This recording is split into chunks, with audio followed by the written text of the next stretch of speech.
Coming out of turns 3 and 4. Chad White on the bottom. William Duff on the top. Checkered flag in the air. Who's going to win? It's William Duff. No, look out. He just junked it. Look out. Oh, my God. World's #1 streaming service. Hutchinson Motorsports TV. On the call tonight. On your feet. Off your seats. It's about to go green.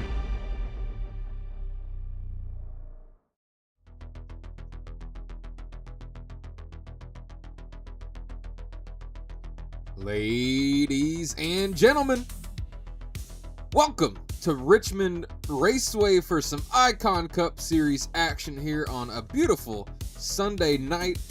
Here in the booth with me, my good friend and drafting partner last night, Daryl Young Jr. How you doing, Daryl? I'm doing great, and yes, you were my drafting partner, and I was your drafting partner for a while last night. It was a lot of fun. That was down in Alabama, and now we're here in Virginia. You and I both caught a flight today, and we're here for Icon. And this is also the second week in a row that Blake's not here, so he's lost his Icon status for good. Yeah. Unfortunately, Blake's no longer an Icon, so he's going to have to work to get that back whenever he comes back to the Icon Cup Series. But did you say you caught a flight here? Yeah. What? Yeah, you and I both did. You don't remember? We jumped on a plane and flew here. That must have been somebody else. I had to take Ubers the whole way. Just like 6 different Ubers because Blake wouldn't pay for the flight. Oh, well, he paid for mine, so that's kind of weird. Funny thing is the Ubers are probably more expensive. But nonetheless, we're here at Richmond. Qualifying's underway. Let's get you down trackside here. So we're getting qualifying underway. We're watching Adam Ball here in that beautiful number 19. He's currently top of your board for now. And whoa, the tower's working for qualifying to start out. This is crazy. I'm not used to this. So congratulations to us. Usually we have to wait 3 minutes for it to show up. But Daryl, I wanted to talk to you. We've got a poll going on in the chat here tonight.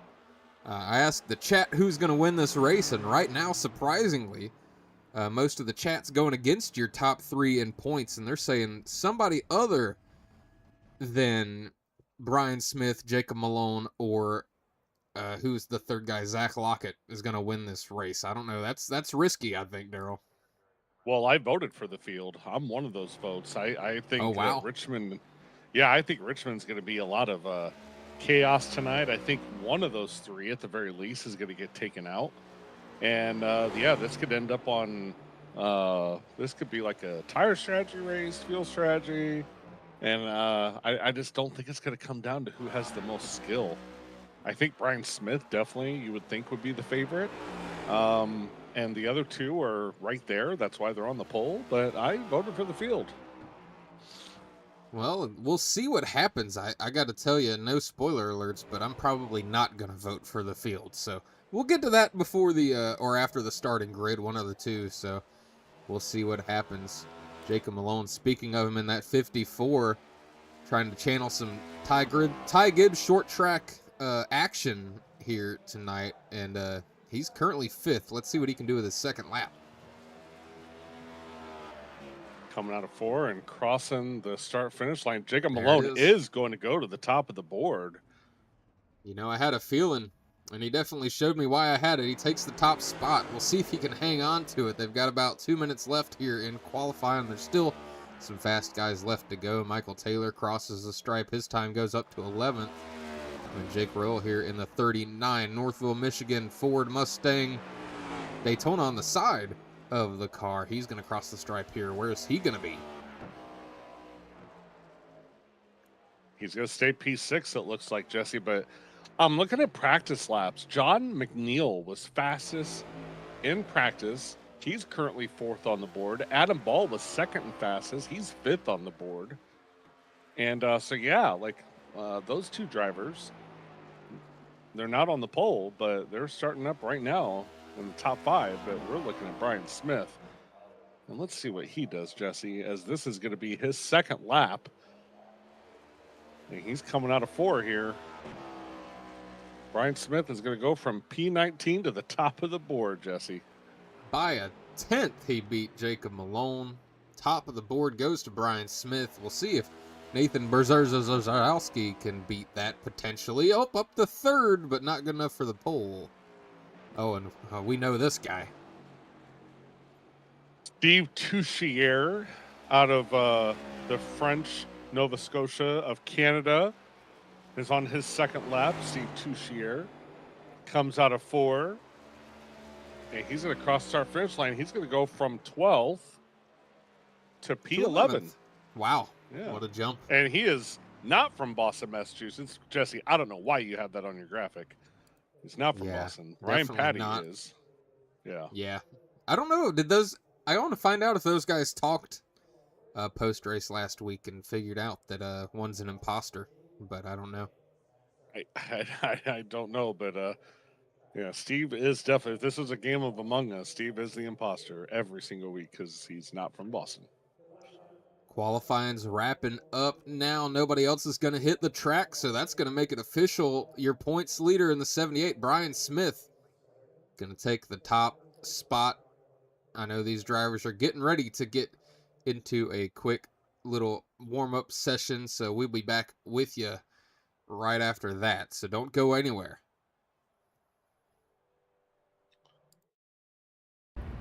Todd Gilliland here. You're tuned into the world's #1 streaming service, Hutchinson Motorsports TV. Make sure to like, subscribe, and join the Discord channel so you never miss a moment of the action. Did America's crew chief already tell you that?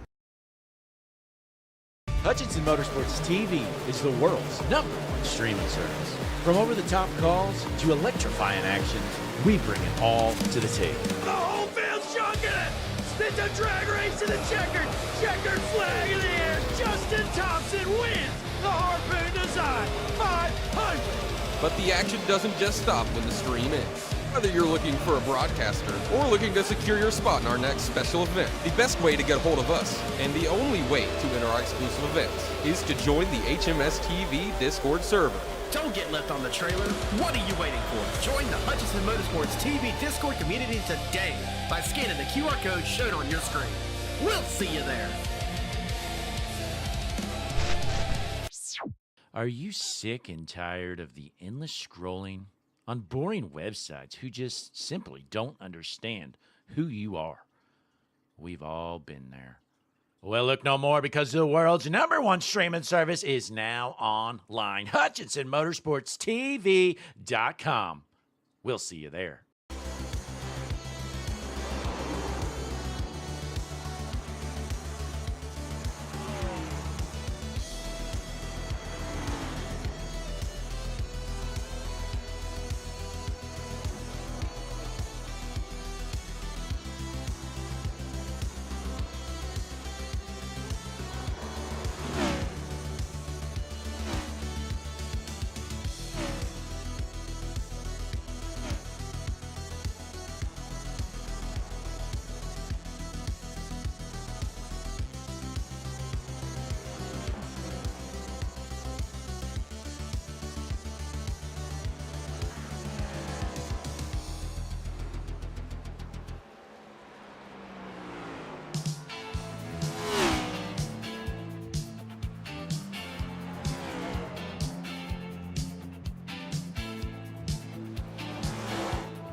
Ladies and gentlemen, back with you here at Richmond. Now, Daryl, I've been paying attention to that poll there in the YouTube chat. If you're tuned in and you haven't answered, go ahead and give us an answer, because I'd be interested to see y'all's responses compared to our thoughts, but the poll has shifted a little bit. The field is still the majority by 60%, 20% of the votes to Brian Smith, and then Jacob Malone, Zach Lockett with 10%. Now, I know you said that you were going with the field, Daryl. Are you ready to make your pick to win here? I think so. I think, Very dramatic here. yeah, I am being a little dramatic, but you know what? I will go with Nathan Finnegan. How's that for you? Nathan Finnegan here in the number 6. He did drop down one spot in the points last week, but he still had a pretty good run from what I can remember. So you're thinking he's going to bring it home here at Richmond? Yeah, I mean, I think the obvious favorite is, you know, a Brian Smith or a Jacob Malone. Those are the obvious favorites, and I could pick one of them, but I'm just trying to be, trying to do something different, you know? So, Nathan Finnegan. Well, as warm-up's getting ready to wrap up here, you can see him there on pit lane. That's going to be my pick to win right there in the 54. Jacob Malone. I feel like he has a really good touch here at these short tracks. It's going to be tough to beat Brian Smith, as you said, who's definitely the favorite. But if anyone's got a chance, I think it's going to be that 54, and I'm making him my pick to win as warm-up has wrapped up, and momentarily it's going to be time to say some of the most famous words of Hutchinson Motorsports TV and say it's time for the starting grid. Daryl, are you pumped up? I'm pumped up. I'm ready to go. Let's do this. Let's freaking go. As we look at your field there, we got to cue the music. Let's freaking go. And it's time, baby. The Hutchinson Motorsports TV.com starting lineup is as follows. On your row number 1, you know him, you love him. Your points leader, it's Brian Smith. Next to him, second in points, is the 54, Jacob Malone. The inside of row number 2 shows the 47 of Zachary King to his outside, the 77 of Nathan Brzezowski. On your row number 3, Daryl's pick to win in the number 6 Chevy. It's Nathan Finnegan. To his outside is going to be the 93 of Zach Lockett, now third in points. Row number 4 is the 48 of John McNeil to his outside, the 19 of Adam Ball. On your row number 5, it's the 39 Jake Roel. And to his outside, it's going to be the number 28 Red Bull Mustang. That's kind of weird, but Patrick Colby to his outside. The inside of row number 6 is the 00 Steve Touchier to his outside, the number 9 of Chris Mackey. I keep forgetting Steve is French. We go to row number 7. Kevin Bankert in the Napa number 8, starting to the inside of Chris Camburn in the double 8, the 88 there. The inside of row number 8 is the 33 of Jake Christenberry to his outside, the 08 of Michael Taylor. On row number 9 is the 55 of Mike Grinnell. He's going to be starting next to the 31 of Kevin Gunther from WWE. Yes, and the inside of row number 10 is the 06 of Justin Bissonette to his outside, the 32 of Cody Eldridge. Row number 11's got the 227 of Kyle Gilbert starting next to the 98 of Charlie Woods. The inside of row number 12 is the 24 of Brock Hersey to his outside, the 69. The coolest name in the race, Hanover Fist. Row 13 is going to have the 30 of Ryan Patty and the 14 of Jacob Gladulich. And starting last but not least, a row to himself, is Robert Blauen as Jesse, the pace truck's pulled off. Take it away. Yes, it has. Green flag is out for the first time here in the Icon Cup Series at Richmond. Brian Smith, Jacob Malone side by side down into turn 1. Is Malone going to keep it there? Look at Brzezowski on the outside. What an attempt from the 77. It really didn't get him anywhere, but wow, what a start. Look at this. Yeah, I don't know if he meant to do that, but that looked really cool. Oh, no! Man, the 47, Zachary King. There's a big wreck in the God! trial, Jesse. There it is. Yellow flag is out. The 47 Zachary King has had trouble. He started on your second row, and now he's going to find himself in the back. Lord have mercy. Let's see what in the world happened here. Let's try to find it. You'll have to give me a second. SDK not really helping me out. But let's jump here and see what we're looking at. You can see him coming out of the turn here. Yeah, he's going to get really tight, and he's going to whip it back to the right and nail the 6. And luckily, he didn't hit anybody else, or nobody hit him. But, yeah, unfortunate there for him. Zachary King, I believe he was on that pole list, right? I don't know how we jumped all the way back to the start of the race here, but my apologies. What was your question, Daryl? Zachary King was on that pole, wasn't he? In the no, he wasn't. chat? He wasn't one of the drivers. It was okay. Going to be Brian Smith, Jacob Malone, and then the 93. Yeah. Zach Lockett. Zach Lockett, that's right. Well, either way, unfortunate for Zachary King. The 6 does obviously get involved. Nathan Finnegan, which is, you know, my pick to win, is in the pits fixing damage.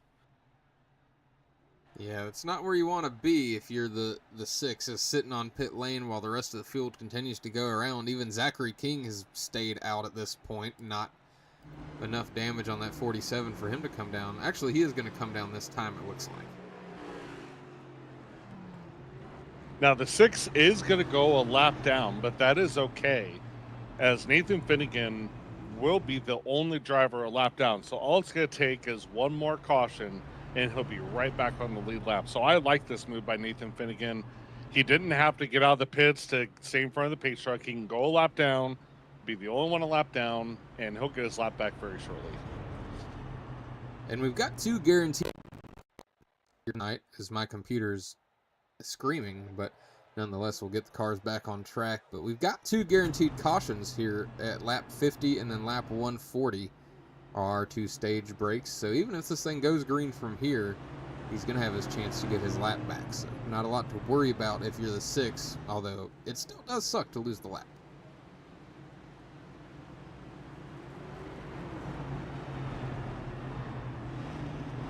Yeah, and he did come out of the pits in front of the pace truck, so he's not going 2 laps down. So again, even if he's got another minute or so of damage, I don't know how much damage he has left, but he'll be just fine. He can wait for another caution, get his lap back, fix some more damage, and he'll be fine. But man, very unfortunate.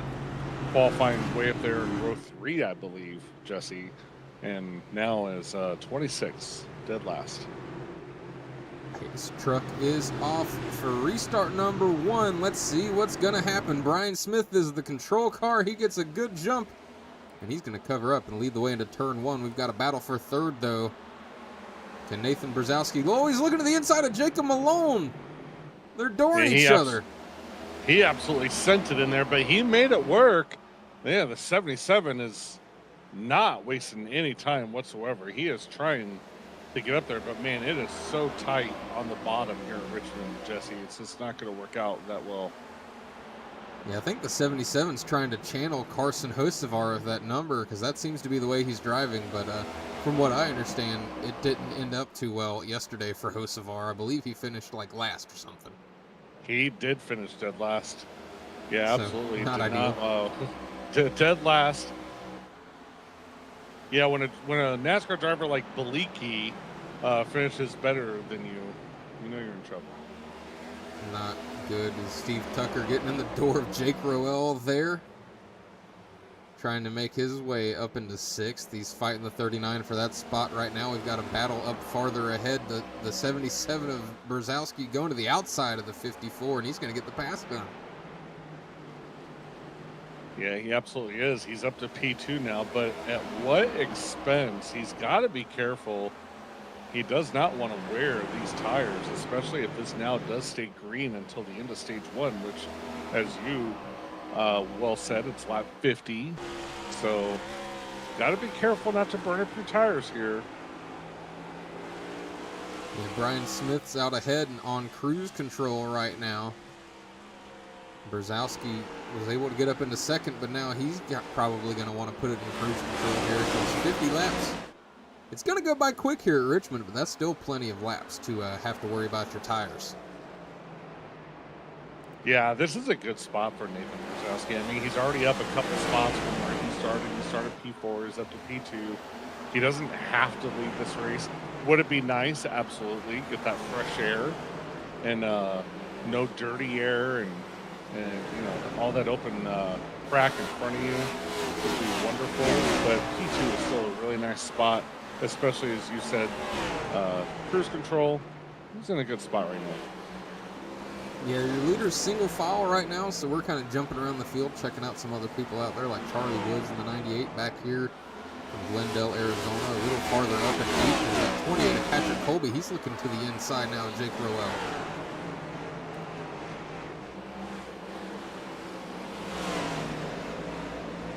Like you said, though, it's just so tough to pass on that inside. You don't really have the momentum coming out of the corners, and that's what you need here to get a pass down is momentum.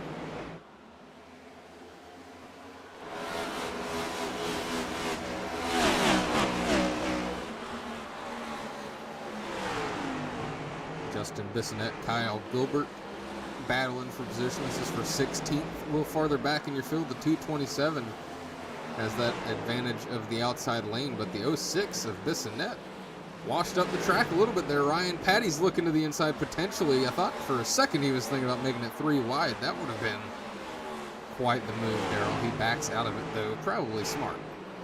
Yeah, that would have been a little dangerous for sure. Oh, smacked the wall there a little bit. Got tight there out of turn 2. Kyle Gilbert going to get into 16th, but Ryan Patty right on the back bumper now of Justin Bissonette. I think we had a little bit of a mess up from Nathan Brzezowski. I've been watching it, and Jacob Malone capitalized, went to the outside, and was easily able to make the pass. I think Jacob Malone was faster anyway. Was content, I think, running P3, but since Nathan made that little bit of a mistake, Jacob capitalized, and now he's up to P2. Zach Lockett, the 93, he's there now too. He's right there on the back bumper of that 77. If you're Brzezowski, you want to, you got to lock in right now, try to not make any mistakes. You don't want to lose a bunch of positions because your tires are too hot. You just got to give them a couple laps, let them cool down, and then maybe go back at it. And I apologize, Nathan Brzezowski did not make any mistakes. It was Jacob Malone just sending it on the outside in turn 3 that lap, and just got to his quarter on the outside and was able to make it stick and was able to make the pass. Well, while we have no battles up front, Connor Gerard has announced the paint scheme of the night contenders. The first one on the list is the 9 of Chris Mackey. He's got a Monster Classic scheme rocking here tonight on his Ford Mustang, looking pretty good. Contender number 2 from the WWE, it's going to be Kevin Gunther in the 31 with that black and light blue scheme there. Contender number 3, fan favorite around here, it's Kevin Bankert in the number 8 Napa instead of the number 9 Napa. And your final contender, Darrell, is the 48 McColney Setup Shop Machine of John McNeil with McNeil Media on the hood. I think those are all solid picks for sure. I can definitely understand why Connor would pick Kevin Gunther. Look at this, we got a side-by-side battle happening. That's the 47 of Zachary King. He's laps down. He's getting past some of these lead lap drivers on his way to get a lap back, I believe. He's got a long way to go. That 47 car is looking pretty good, so he's got the speed. Right now, he actually is in the lucky dog position. He is ahead of the 6 of Nathan Finnegan. Starting to see some drivers, and quite a bit of them, mainly in the middle of the pack and the back of the pack, starting to hit the wall coming out of the corners. And that just tells you that these cars are getting a little tight You'll see that whenever more tire wear equals a tighter race car. Yeah, we're halfway through stage number 1, and these tires are starting to be felt by these drivers as Jake Christenberry in the 33 gets the pass done on the inside. The 88 smacked the ball. Oh, wow. Jake Burrell just messed up and just got into Steve Touchier, and Touchier is going way back to an 11th. Let's see if we can get a replay here of it. Wow, that was something else, Jesse. Oh, sorry, the camera cut away here. Let's try that again. My mistake. Let's watch one more time.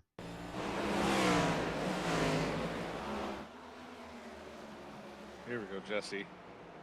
He hits the 39. apron. Yep. Yeah. Oh. Not great. It's going to send Steve Tucker several positions back, as you said, and he's got some more work to do to get back through the field. He's right back there. Excuse me, it's Touchier. Oh, sorry, Steve Touchier, now running 11th out of not Boston, Massachusetts. Look at John McNeil, the 48. He's trying to get 4th, and he's going to get it pretty easily over Zach Lockett, the 93, maybe with a little bit too much wear on those tires.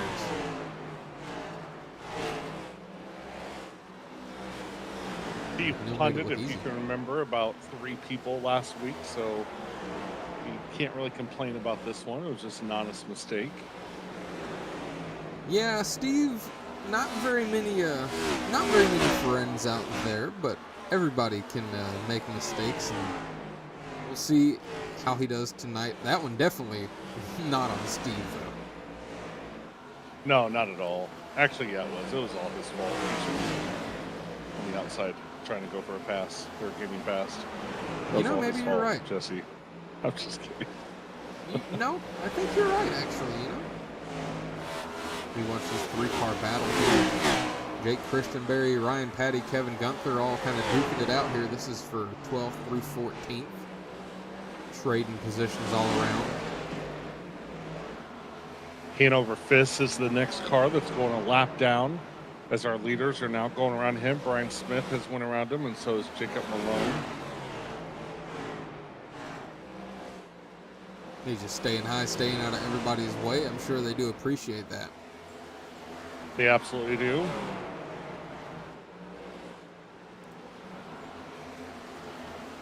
at this Kyle Gilbert. Back here in 17th, he's got Justin Bissonette right on his back bumper. The 227 washes up the track. The 06 with the crossover. It's going to be a battle heading down the front stretch here. Good move from the 06, I got to say. We'll see if he can take the spot.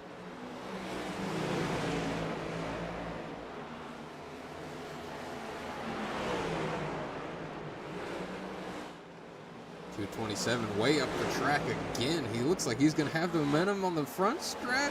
Oh, the 06 is clear. Justin Bissonette makes the pass up in 17th. We have a battle, Jesse, side by side for P11. The guy not from Boston and the guy from Boston is side by side. This is a great battle.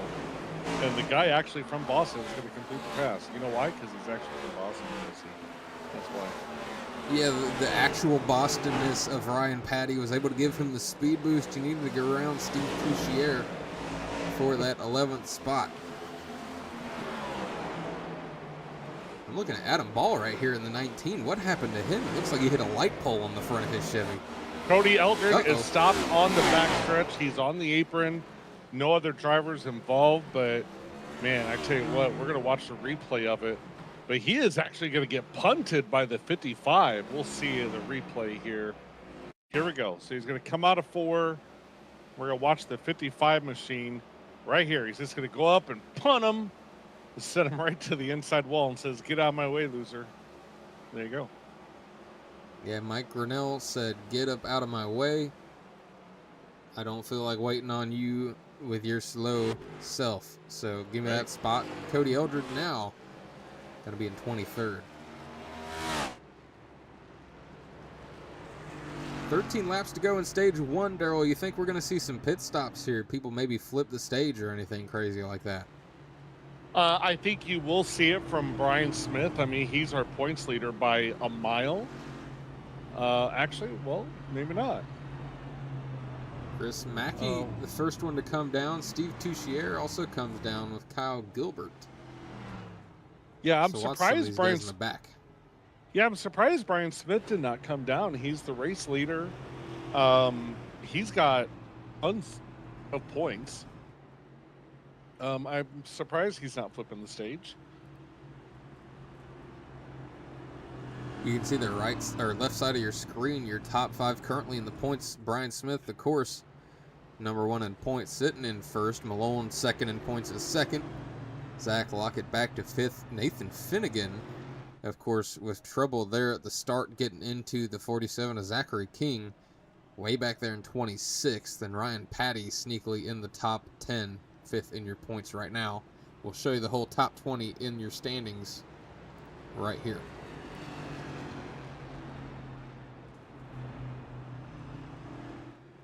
Connor Gerard in the chat says Battle of the Boston Man versus the non-Boston Man. He's stealing my he's still my line, Jesse. I literally just said that earlier. Yeah, it's kind of crazy. Copy me. Connor's trying to copy me and make it sound like it was original from him. Way to go, Connor. Just Unbelievable. kidding. Just kidding, Connor. Nobody can do paint of the night like Connor. Let's take a look again at some of those paints now that we're going a little slow. I mean, you said this one was an obvious pick. The 31 of Gunther from WWE out here with us tonight. Blue and black scheme. Looking pretty good. Well, Connor loves WWE. I didn't even look at Gunther's paint, but the last name Gunther, I knew that he was going to be a Connor Gerard finalist or contender. So, yeah. Lillian King in the chat says, y'all are funny. Jesse, I don't know whether to take that as a compliment or if they're making fun of us. I don't know. I don't know. I like to think that I'm just funny and you're just funny looking. All right, well, regardless, Jesse, the pace truck is off. Fans are off their seat and on their feet. Green flag is back in the air, and Brian Smith, of course, as the control car, jumps out to an early lead as they are going to have 9 laps to go when they hit the start-finish line. And, man, that was tight between Nathan Brzezowski and Jacob Malone. I thought they were going to wreck there, Jesse. They kept it clean. The 48 with John McNeil. He's trying to use the outside lane to his advantage. He's to the outside of the 77. And Nathan Brzezowski right now for third. Not able to get the pass done yet, but he's hanging in there.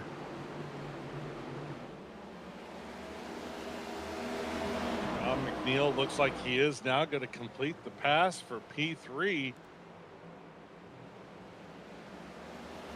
Good run by him as he's up 4 spots, started P7. We had some 3 wide a little farther back in the field. Looks like they figured that one out. Richmond, not a great place to be 3 wide at as we've got 8 to go here in the stage. Let's see how it finishes out. Brian Smith lead up already almost to a second here. I think one of us should have picked him to win, but I mean, there's still plenty of racing left. 250 laps total here tonight, so anything can happen. And Jacob Malone has John McNeil all over his back bumper right now. Well, again, quite a few, good handful of drivers did pit under that caution. So the rest of the field is going to come down. And I can promise you one thing, Brian Smith will not be the leader at the start of stage 2 because of those people who decided to flip the stage. So, oh, man, we got some action back Hard in there. the wall. That was Jake Christenberry and his number 33 that smacked the wall. He gets it gathered back up. Damage to that car. But what I just noticed, Daryl, is Chris Mackey in the 9. He hit pit lane. Look at him. He's up to 4th. He's going for stage points. He's not flipping it. Absolutely. Chris Mackey is on a roll here. He has a chance to do some really big damage here, Jesse. There's still 4 laps to go to the end of the stage. He's already up to P3. He's definitely going to get Jacob Malone right here very easily. Is he able to track down Brian Smith? Not quite sure. I'm going to say yes, Jesse. I think he gets him. We'll see with the clean air now. Brian Smith only averaging about a tenth slower before while Mackey was battling through the field. We'll see with 3 laps to go here in stage number 1 what that 9 can do. Oh, he wants the stage win.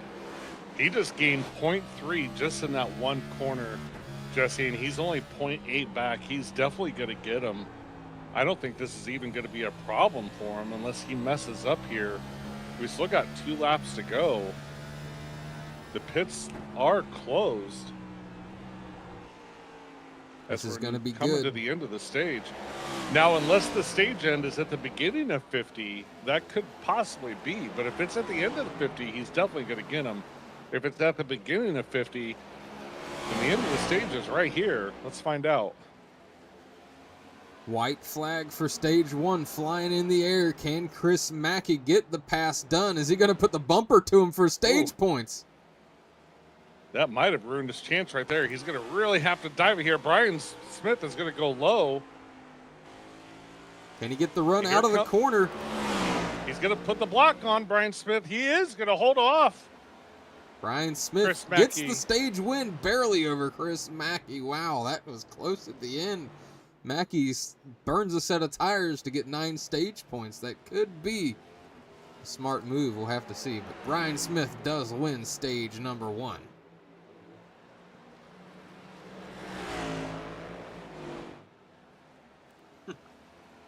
Chris Mackey maybe with some beef with Zachary King. This was on the radio right afterwards. Yeah, if I was 47, Brian, I would have got into you, but cleaner than that. Well, Jesse, these drivers are going to make their pit stops, and I don't know about you, but I think it's time to take a quick break. What do you think? Yeah, we will step aside as we watch Brian Smith lead most of your field, surely, down pit lane. Chris Mackey does stay out, and we will update you on the pit stop strategies when we come back. Folks, don't go anywhere. Stay tuned. Todd Gilliland here. You're tuned into the world's #1 streaming service, Hutchinson Motorsports TV. Make sure to like, subscribe, and join the Discord channel so you never miss a moment of the action. Did America's crew chief already tell you that? Hutchinson Motorsports TV is the world's #1 streaming service. From over-the-top calls to electrifying actions, we bring it all to the table. The whole field's chunking it. It's a drag race to the checkered flag in the air. Justin Thompson wins the Harpoon Design 500. But the action doesn't just stop when the stream ends. Whether you're looking for a broadcaster or looking to secure your spot in our next special event, the best way to get a hold of us, and the only way to enter our exclusive events, is to join the HMS TV Discord server. Don't get left on the trailer. What are you waiting for? Join the Hutchinson Motorsports TV Discord community today by scanning the QR code shown on your screen. We'll see you there.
Ladies and gentlemen, back here at Richmond, stage 1 complete. Now we're in stage number 2. You can see there on the right side of your screen, your front row, Chris Mackey and Steve Touchier have stayed out at the end of the stage. Kyle Gilbert took 2 tires, rest of your field on 4. We'll see how it all works out. Pace cars in. Chris Mackey takes the green flag to start stage number 2. Looks like he's going to get the lead pretty easily into turn number 1. Brian Smith's looking to the outside. He's trying to get some spots quick here. Should be able to get by the 9 of Mackey pretty easily here, and they're junking it. Oh no, hard hits. Nathan Brzezowski is involved, John McNeil.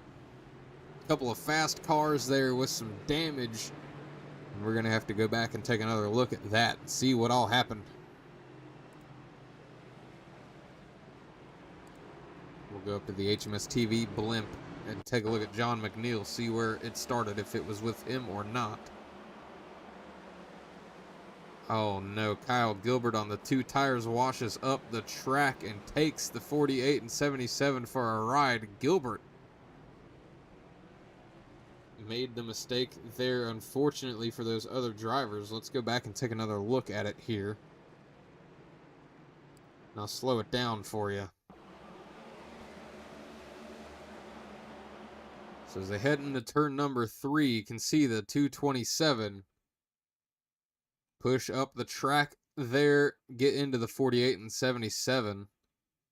What I want you to pay attention to is when that 77 dips down the track here. Look at this hit, the 55.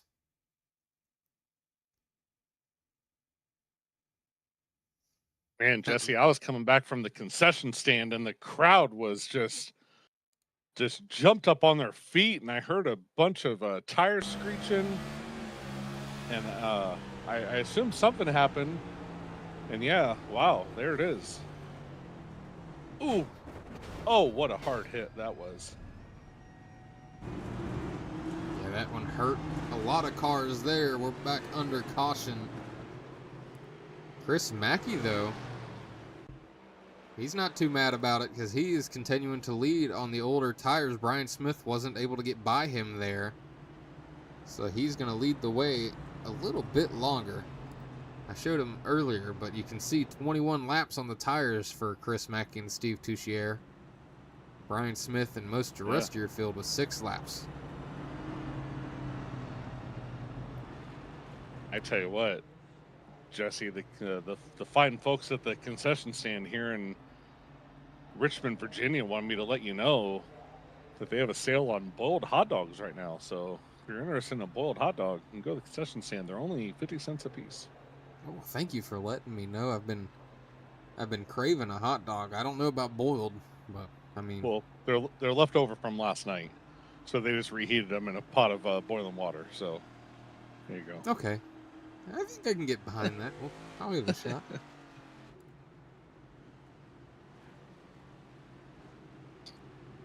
Lillian in the chat, I just realized, I believe she is here rooting on Zachary King, who's up to P16. Is that right, Lillian? As the pace truck peels off, and Chris Mackey and Brian Smith on the front row. Green flag is in the air. Chris Mackey is going to get an incredible restart as the controlled car, as Brian Smith is right behind him. Steve here getting a little tight coming out of the corner. He's batting like Dick. Brian Smith's going to look to the outside, Jesse. And I was going to say, the 9's been holding him up for a little bit, but I know he wasn't going to be able to do it for too long. The 78 technically leads across the stripe. Mackey's still on the inside. He should clear him here onto the backstretch, and he does.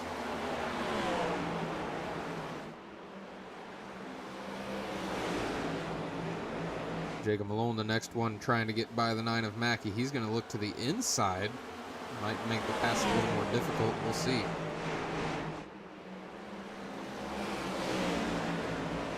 A bit longer of a stage number 2 here. Potentially some green flag stops might be necessary if we get some green flag laps in, Daryl. I was told pre-race that the fuel window is about 70 to 75 laps. If we hop on with Jacob Malone here, you can see there on your tower an estimated fuel gauge for the 54. And we'll be paying attention to that if we keep a green flag run here on who might be able to make it to stage, who might not. Absolutely, and Chris Mackey was desperately trying to stay side by side with Jacob Malone, but as we know, Chris Mackey and Steve Tucker have 15 lap older tires than these two leaders. And everybody behind Chris Mackey and Steve Tucker has fresh tires. So if this stays green, I would expect Chris Mackey and Steve to fall back a little bit. But right now, they're both doing a good job here in P3 and P4. I was going to say, if you were watching and you didn't already know the pit strategy, you'd think they were on the same one as everybody else. They're not really struggling too bad here. Steve looks to the inside of the 9 of Mackey. Mackey potentially just letting him by here. Maybe a slight mistake out of turn 4 was enough to slow the 9 down. And that puts Steve up into 3rd. But if you were just an observer that tuned in right now, you would think these two probably on the same pit strategy as everybody else. They're not really losing an incredible amount of ground. The 54 of Jacob Malone, it might just be an illusion because the 54 is saving tires so hard. I think he's letting Brian Smith run away right now with hopes of getting him back later on in the stage. I mean, I don't know how it's going to work out, but it's worth a shot, I guess. Well, my pick to win has called it a night, and that is the number 6 of Nathan Finnegan, down 15 laps with a DNF, Jesse. So your pick to win, even if he doesn't win, you beat me. This is already by default. Yeah, thanks. And I win the pick of the night by default.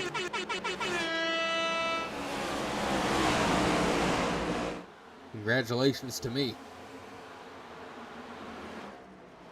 Lillian is confirming that she is rooting for Zachary King and that he's moving back up. And she says, "That's my boy."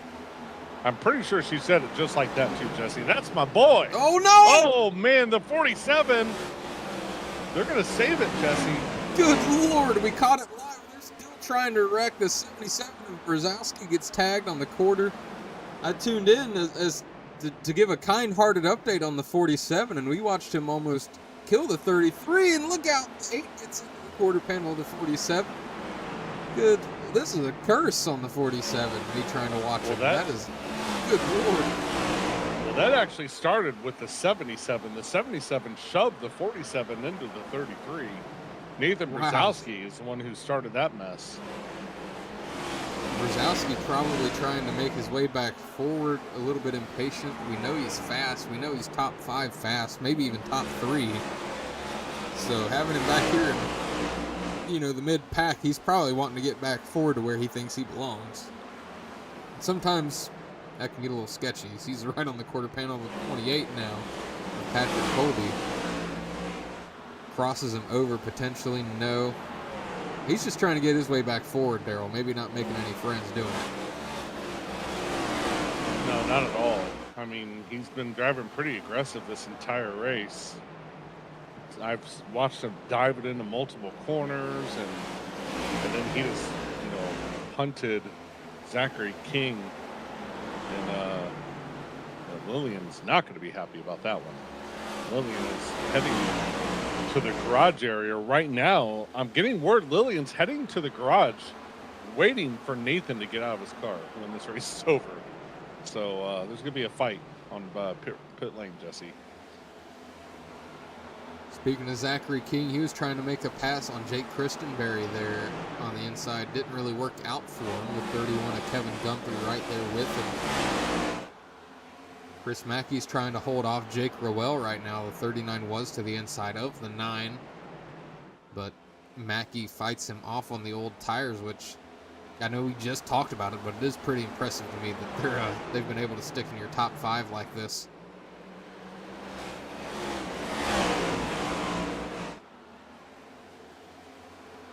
Do you think it's in Chris Mackey's mind at all, knowing what happened to Steve Touchier about half a race ago when Jake Rowell was to his inside? Do you think Chris Mackey's thinking about that at all? Yeah, I would assume so. Yeah. I believe it. Yeah. She is heading to the infield right now. as Brian Smith is out to a 2-second lead, Jesse. He's just in a world of his own. But we got a great side-by-side battle here. We're watching it live as Jake Burrell is trying to pass Chris Mackey. As we talked about it earlier, Chris Mackey has not pit since lap 37, and we're on lap 79, so he's starting to fall back just a little bit. Steve Tucker, on the other hand, doing a pretty good job holding his own, Touchier, in P3. Yeah, he's not doing too bad out of not Boston, Massachusetts, up 8 spots, and I mean, that's even with the 39 of Jake Burrell getting into him earlier, who, by the way, right behind him now is that 39 of Jake Burrell that got into Steve earlier, so we'll see if that has any parts to play in anything. We'll go ahead and take a look who's fastest on the track right now, and that is still the 78 of Brian Smith, much to the chagrin of everyone else. He's still leading. He's out to a big lead, and he's still running away more and more. Quickest on the track is still the 78 of Brian Smith. Jacob Malone, pretty close to him, though, there in second.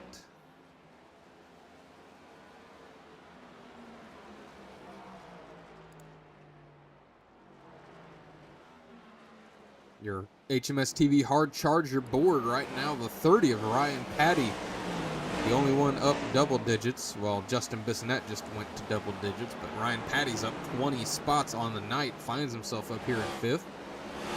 The 30's having a great night, and unfortunately the biggest losers, John McNeil, Zachary King, tied for 10 spots lost. Yeah, we're not counting Nathan Finnegan anymore since he's out of the race, but he is technically down 21 spots. But he's out of the race, so no point in tracking that anymore. Brian Smith still hanging on to a 2-second lead over Jacob Malone. I'm scanning through the field, Jesse. This entire field right now is single file. Yeah, I do think the 39 of Roel is about to catch Steve here. We'll see what the battle will be like between these two, if we have some deja vu from earlier or not. But this is where I'm going to keep my eyes on for now, as that 39 is definitely quicker, and it's not really a surprise as he's on the newer tires. I'm watching a little bit of a battle here as the 47's going to go low on Nathan Brzezowski. Nathan keeps trying to block him, Jesse. And Zachary King got in the back of him. Man, that was dangerous as Nathan Brzezowski just punched the 06 out of the way. Oh, man. Oh, I don't know what is going on with Nathan this race. But he is just throwing blocks like crazy. And Adam Ball and Kevin Banker is having issues, and that is what's going to cause or throw the caution. They are stopped in turns 4. Man, we have so much to unpack happened to there. those guys here. We'll hop into the HMS TV blimp and take a look at Kevin Bankert. You're going to want to take a look at Adam Ball actually first, Jesse. Adam Ball right here at the top of the screen. Yeah. We're going to need to watch him first. He's going to go into turn 3. He's just going to lose it here. Oh, wow. And at the worst moment, just go up and floor Kevin Bankert. Oh. What do you think happened there? Was it just a downshift issue going into the corner? Well, let's watch his. I don't know. We'll have to go on board with Adam Ball to figure that out. That. Let's look at his dash here. We can see he's in 4th gear. No, yep, he shifts down to 2nd gear on accident. Jesse, you can see it there on his dash. That's the top right of the dash. For the viewers, it might be a little hard to see it, but you can see him go from 4th to 3rd, immediately down to 2nd gear. And yeah, he money shifted. Unfortunately for him, lights are on, and we've got a lot of people hitting pit lane here. Everybody should be good on fuel to make it to the end of stage 2 now, and Brian Smith leads the way off the pit lane. Lillian in the chat says Nathan may need to be ejected, and we're up here, Jesse, to give our opinion. I'm gonna have to agree. Man, he's just been causing chaos this entire race. This is kind of unlike him. I know you're a little newer to this series, Jesse, but this typically does not happen with Nathan. So I'm really not sure what's going on tonight, but man, he's just being ultra aggressive and just punting people. I mean, is Steve driving his car tonight? Is that what's going on? Yeah, Steve Touchier and Nathan Brzezowski switched cars before the race or something, because the 77's definitely not making any friends out there. I mean, we've seen him live punt multiple cars into the corner, which it's one thing to do that on, lap 249 to 250, but to be doing that in stage number 2 when we're less than halfway through, I don't know if it's the best move. Someone in the chat says that says, what an idiot I am. It's like I just learned how to drive. I'm wondering if that's Adam Ball talking about his money shift. I'm not quite sure. Judging by the username, Severe Weather Nut, and the paint that's on that 19, I would have to assume that's Adam. Putting two and two together look at there. The paint.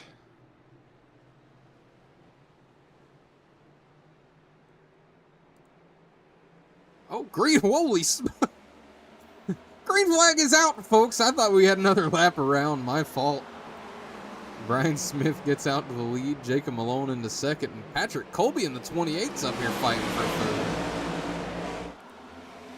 Well, this is going to be a skill run right here, Jesse. Oh, they're 3 wide. Oh, boy, it's not over yet. Ryan Patty got into the 28, or the 28 got into him.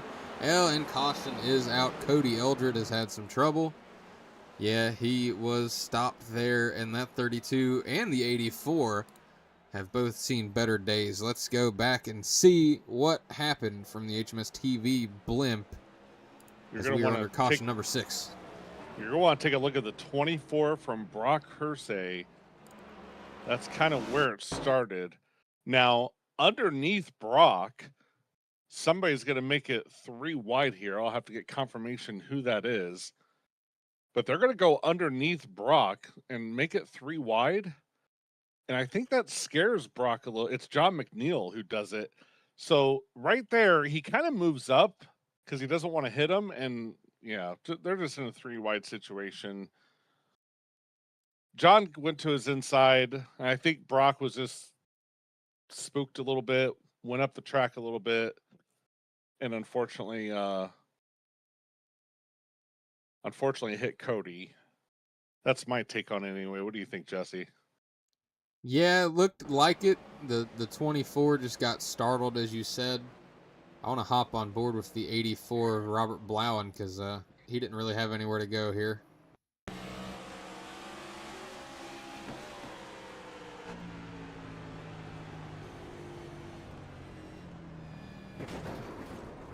Yeah, he was hoping that 32 would lock it down, stay up on the track, but the 32 slid down to the bottom of the track. And the 84 with some big damage. You can see him there on pit lane getting it fixed up, and we are back under caution here on lap number 95.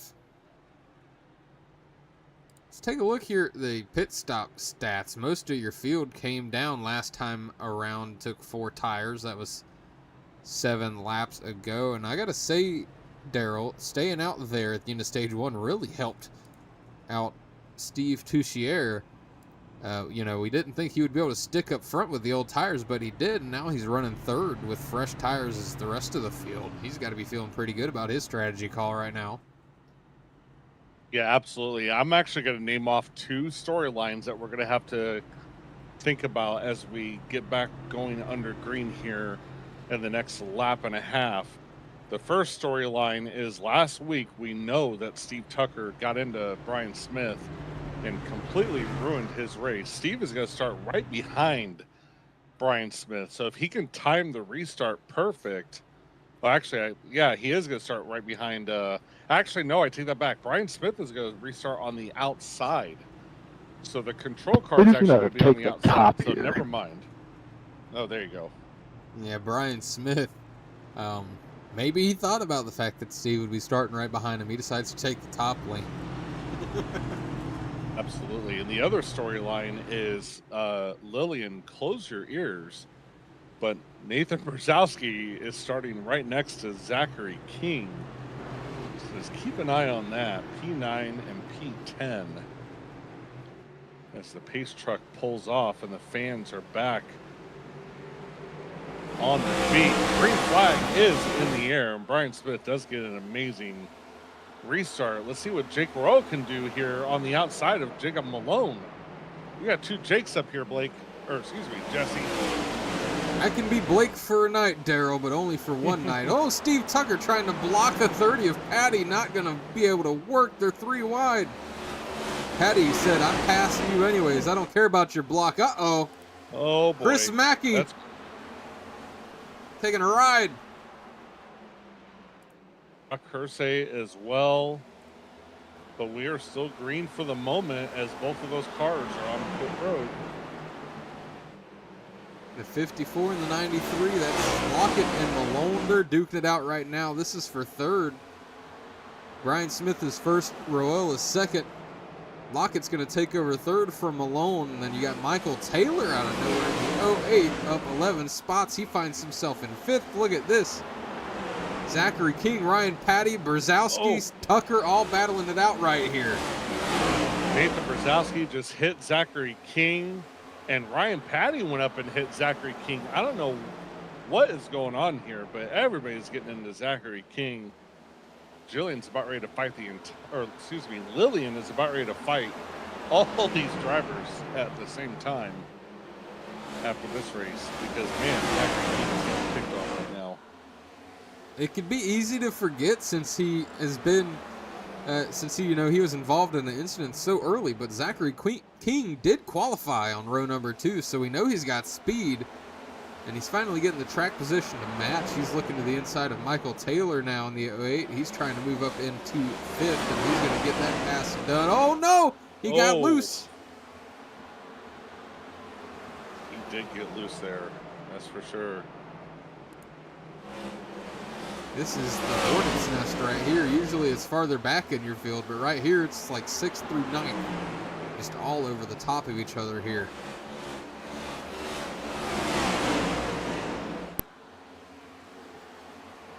Nathan Brzezowski's tires are mad, I can tell. I mean, he's getting loose out of every single corner, it feels like. He's going to go for a pass here. Can't take my eyes off of it. This is just crazy right here in this section of field. Ryan Patty, I feel like he's stuck right now. I think the 30 knows he's quicker than these two guys, or at least thinks he is, and he's kind of just stuck watching them battle side by side. He doesn't really know where to go. Yeah, absolutely. And he also knows everything that Nathan's done this race, so he wants to also make sure that he's got a clean car once he gets by. Doesn't want to get caught up in a wreck. That's definitely something else to think about, but I don't know. He's kind of running this super high line here. I like to see it. It seems to be working okay for the 30. I mean, getting up there above that second half line, and he's actually getting pretty good runs out of the corners here. Yeah, absolutely. He's going to go to the high side now, Ryan Patty is. It's cool to see somebody rip the high line at Richmond. It is cool as he's trying to. I think he's just going a little too high though, Jesse. It's not working out well for him. He gets to the outside of Michael Taylor in every corner as Nathan Brzezowski is just going to punt him up the track. Ryan Patty gets back into him, not happy about it. Oh, yeah. And Nathan Brzezowski pushes him up the track again. I don't know. I feel like that one almost might have been the 30 getting into his bumper trying to send him a message there. But I could be wrong. Steve Tucker trying to take advantage. He looks to the inside of the 30. I don't think it's going to be able to. He's going to be able to do anything here. Not going to have the momentum. I don't think so either. Man, this is some crazy racing. Let's hop on board with Ryan Patty here.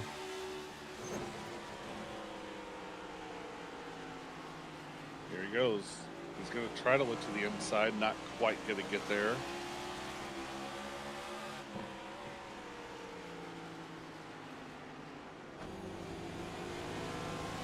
Yeah, if I'm in, I tell you what, Jesse, if I'm any of these drivers and I know what Nathan Brzezowski has done this race, as far as punting drivers and driving really aggressively and the door banging that he's doing, I'm only going to take so much as a driver. If I try to get around him, knowing everything he's done this race, if he touches my car once, I think I'm just going to send him. I don't know. We'll see what happens as we're creeping up on the halfway point here tonight, and we've got 28 laps to go here in stage number 2. Let's jump around your field a little bit here. Back in 13th is John McNeil. He's getting by the 06 of Justin Bissonette here. McNeil was running up front pretty early in this race, got caught up in an incident, so he's one of the drivers trying to make his way back towards the front of the field here, Daryl. Yeah, absolutely. Currently in P12 as he's side by side. Looks like he's going to be able to get the pass done there. The 06 looks to the inside, actually. He's fighting back a little bit.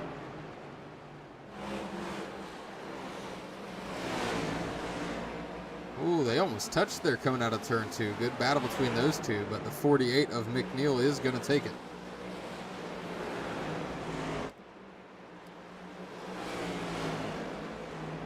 Mike Brunell in the 55, currently running back in 16th.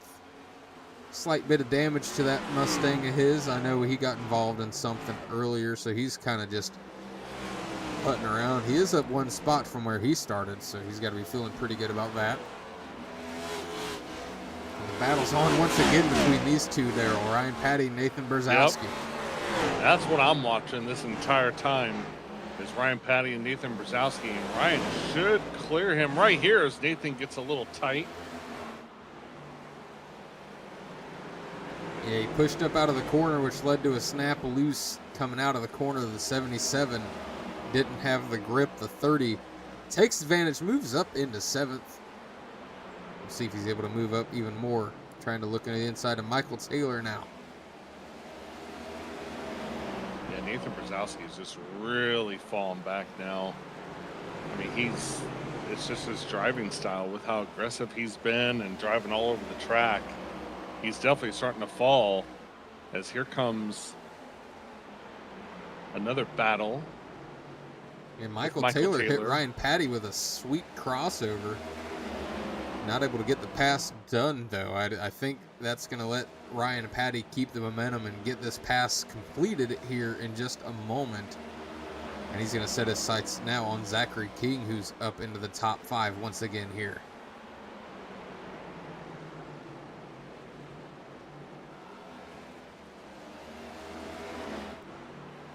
Jacob Malone's now creeping up on the 93 of Zach Lockett. This is about to turn into a battle here for 3rd. You can see the interval there on the right side of your screen.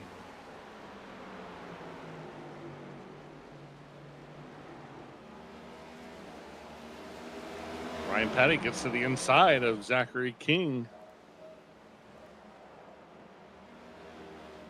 You see how hot the brakes are on that 47. The rotors were glowing, Daryl. I don't know if you caught that. I did catch it. Zachary King does a great job. Whoa. Oh, man. Michael Taylor gives Ryan Patty you and me saw that at the same time. That was sketchy. The 08 maybe late on the brakes. The 30 maybe early. Who knows? But they almost got into each other there. Yeah, I definitely don't think he meant to do it. Zachary King, the lead of this 4-car train with Ryan Patty, Michael Taylor, and then Steve Tucker is the caboose right now. Lap traffic might be throwing a wrench in things here. It's Cody Eldred in the 32. He's just going to stay high, let all these guys by.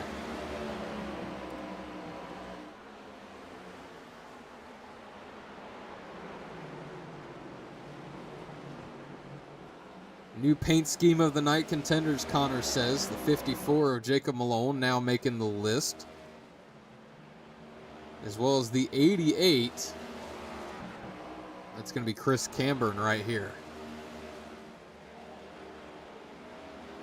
9 and 31 still on your list.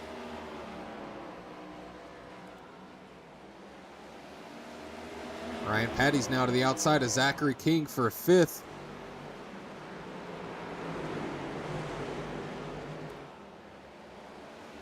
Cody Eldred did not have some very positive thing, not necessarily the most negative thing to say on the radio, but Cody didn't have the nicest thing to say about John McNeil taking it 3 wide. He basically keyed up and said that the last time he took something 3 wide, he caused a wreck. So let's take a listen here with radio replay. Awfully bold bombing in there 3 wide again, because the last time that happened, I got wrecked with you on the inside. That's what he had to say.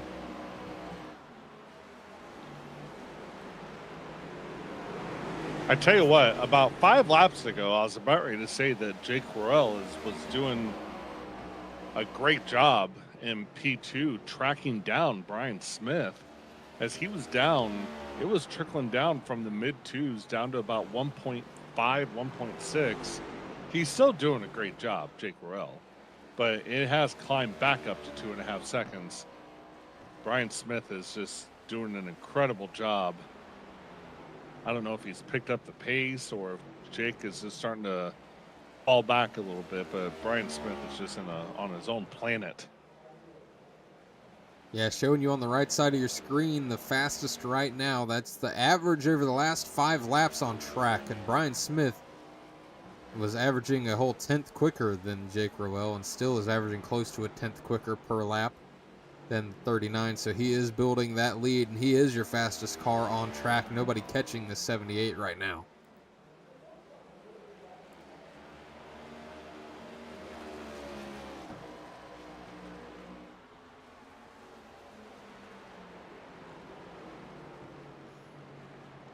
This is about what you expect from somebody with 9 wins on the season, Daryl.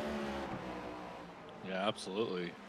Adam Ball in the chat is asking Connor Gerard, when's the 19 going to win paint scheme of the night? Everybody knows it's the best one out there. Now, Jesse, who drives the 19 machine?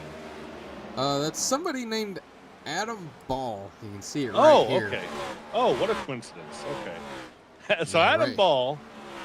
Ball wants Adam Ball's car to win paint scheme of the night, and everybody knows, meaning Adam Ball and every Adam Ball on the planet knows it's the best paint out there. And by the way, I must say, I don't know if it's the best. I haven't looked at every single paint, but it is nice, Jesse, and I know how much you appreciate that car. Being a weather expert. I do love a good weather car. I gotta say, for any of the weather people out there, I've been in my spare time I've been playing this game created by Ryan Hall and his team called Chaser Dot. I believe if you go to play.chaserdot.com, you can check it out for free. It's pretty fun. You get to chase, quote unquote, chase real life storms on a little what do they call it? I think it's MMO is what they call the game type. I don't know what it stands for because I'm not that much of a nerd, but it is very fun. MMO is massive multiplayer online. So it's basically your games that have like a ton of people on the server at once, like, 50, 60, 70 people on the server. That's considered an MMO. But yeah, it's pretty fun. There was some severe weather in my area the last 2 days, and it's pretty cool being able to sit there and chase storms on a game that are happening right outside my window. That was a pretty cool experience. I had a lot of fun doing that. But back to the racing, John McNeil, all over the back bumper, the 08 of Michael Taylor. He's trying to get back up where he feels he belongs, and that 08's just kind of holding him up a little bit right here as we're 5 to go here in stage number 2. Absolutely, as Jesse just said, 5 laps to go here in stage number 2. There it is. Not The 08 seeing washed up the track a little bit. That might be the opening. Absolutely. Here comes John McNeil on the inside. Ooh, he almost had it completed, but he had to check up a little bit because of Zachary King. But he is going to be clear now, Jesse. And he will now go after that 47 machine. Looking from As the back Lillian- of that 47. As Lillian is taking notes right now, making sure that he passes Zach cleanly, or else his name will be added to the list.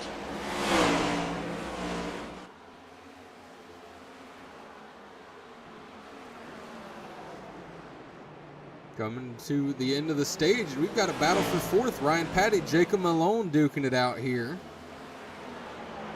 Stage points on the line. White flag is out for stage number 2. Brian Smith heading on to the backstretch now. Actually, yes, he's heading to the backstretch. 1 lap to go in stage 2. Patty does get the pass on the 54 of Malone done, so he's going to get an extra stage point. But the 78 sweeps the stages here at Richmond. Jake Rowell is going to come home second in stage 2, and then Zach Lockett brings it home third. Ryan Patty, Jacob Malone round out your top 5 here in stage number 2, Daryl. Absolutely. We got Steve Touchier, John McNeil, Zachary King, Michael Taylor, and Nathan Brzezowski round out the top 10. We are going to see every driver come down pit road and get a full tank of gas and 4 tires. We're going to step aside and take a break, and we'll update you on the pit stop situation when we come back, so don't go anywhere, folks. Stay tuned. Pit road is open.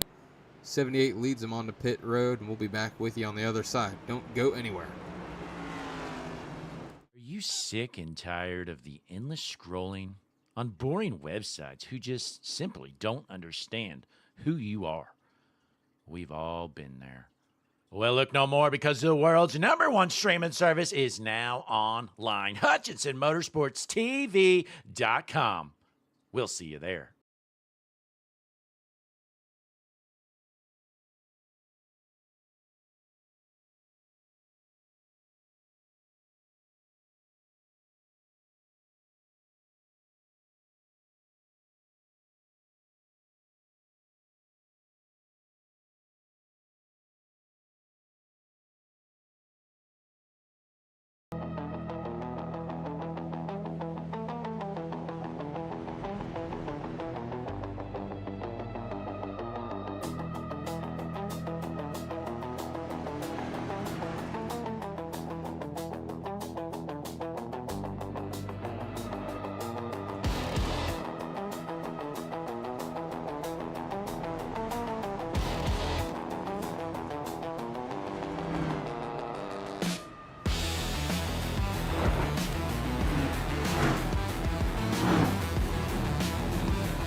Ladies and gentlemen, back from Richmond Raceway here. Your pit stop statistics, all your top 14 with fresh tires, full tanks of fuel. Chris Camburn in the 88 Might have waited a little long in his box, but pace truck is off. Brian Smith, Jake Rowell going to lead him to green. Green flag back in the air here at Richmond. We're going to have about 100 laps roughly to go here in Virginia. We've got a battle side by side for third. It's Ryan Patty and Zach Lockett. Nathan Brzezowski got loose. He's smacking the wall. That car is junk. Yellow flag is out. And meatball flag for the 28 of Patrick Colby is junk. I don't know. He must have towed already. Yes, he did. He towed that thing right to pit lane, and we're going to have to go back and see what in the world happened. We're going to go to the HMS TV chopper cam and watch Nathan Brzezowski here. 47 of Zachary King gave him the bumper there out of turn 2. Lillian, I don't know if you have anything to say about that, but the 77 with some big damage, he's going to have to come to pit road for some repairs. And I think Patrick Colby, I don't know if it was related here. He was already sideways. Let's back this thing up and see what happened to the 28. I think completely unrelated, potentially. Oh God. 28 just lost it and walloped the wall. Hard hit for Patrick Colby. Good Lord. Let's hop on board. That was a hit.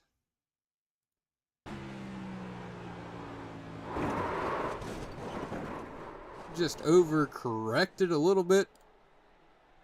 Took out our favorite weather enthusiast with him. Adam Paul back in pit lane with more damage to fix on his Chevy.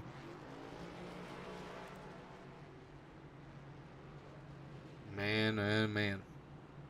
Yeah, I am back, Jesse. Man, I tell you what, I leave at the worst times. I got to stop leaving coming back from a caution or coming back from a stage break.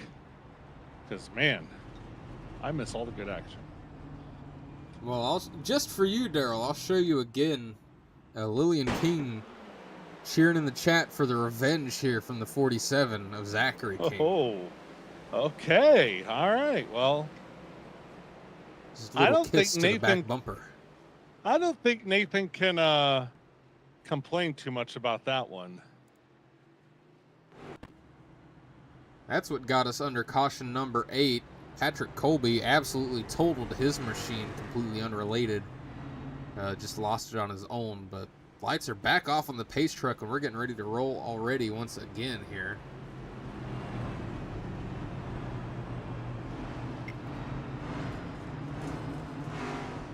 Trying to see what Patrick Colby said here. Let's take a listen here with radio replay. Brother, I hit that fucking wall like it owed me money. He did hit the wall very hard. I just saw a purple flash come from my left. I didn't know what was going on. How's Adam Ball there?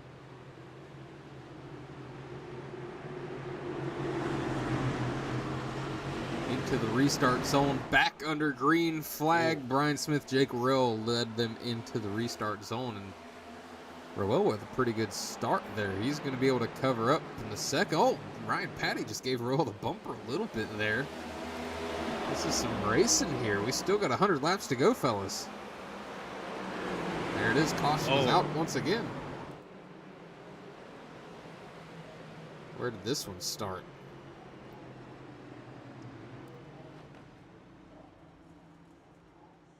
Jake Christenberry and Chris Cambert involved. We got some radio here as we go back to watch this one from the HMS TV chopper. I'm on the wall. What do you want me to do? Yeah, I not run into the back of me. I have to agree with the 33. He was right up against the wall, Jesse. He could not have gone any higher, and the 88 just went up and pretty much wrecked himself, in my opinion. You came across my nose. Dude, I didn't move. That's going to put us under yellow here. Caution number 9.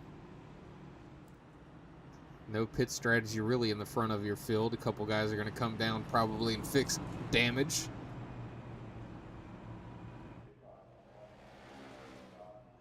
Man, what a race we've had here, Daryl. Couple of cautions, nothing too crazy, but caution number 7 for incident. 2 of them were for the stages. Yeah, absolutely. I mean, again, I don't know what he could have done any different there. I mean, in my opinion, there was nothing he could have done there. He was all the way up against the wall. And, yeah, unfortunate. Another caution already.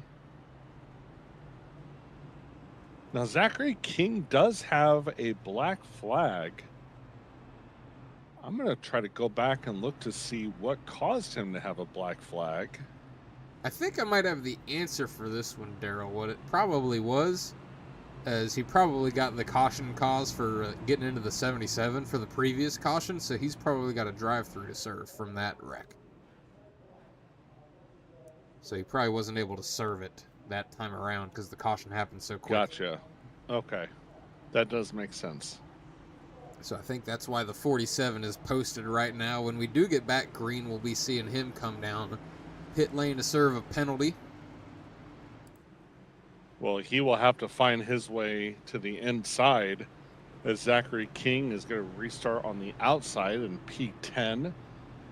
Now, iRacing does allow you approximately 3 laps to serve your black flag. So he's got a little bit of time, but he does need to make his way on the low line and pit sooner than later for sure.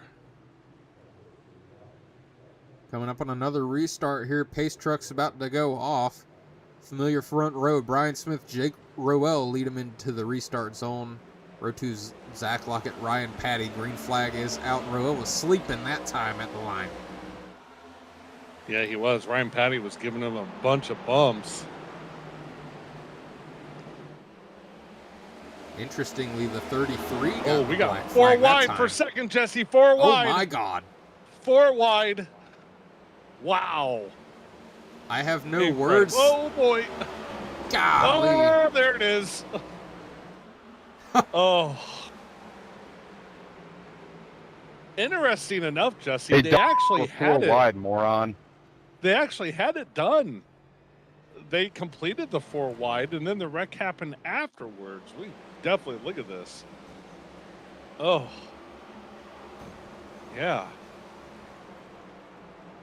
I mean, I don't think there was much that that Ryan Patty could have done there, but Jake Roel not happy.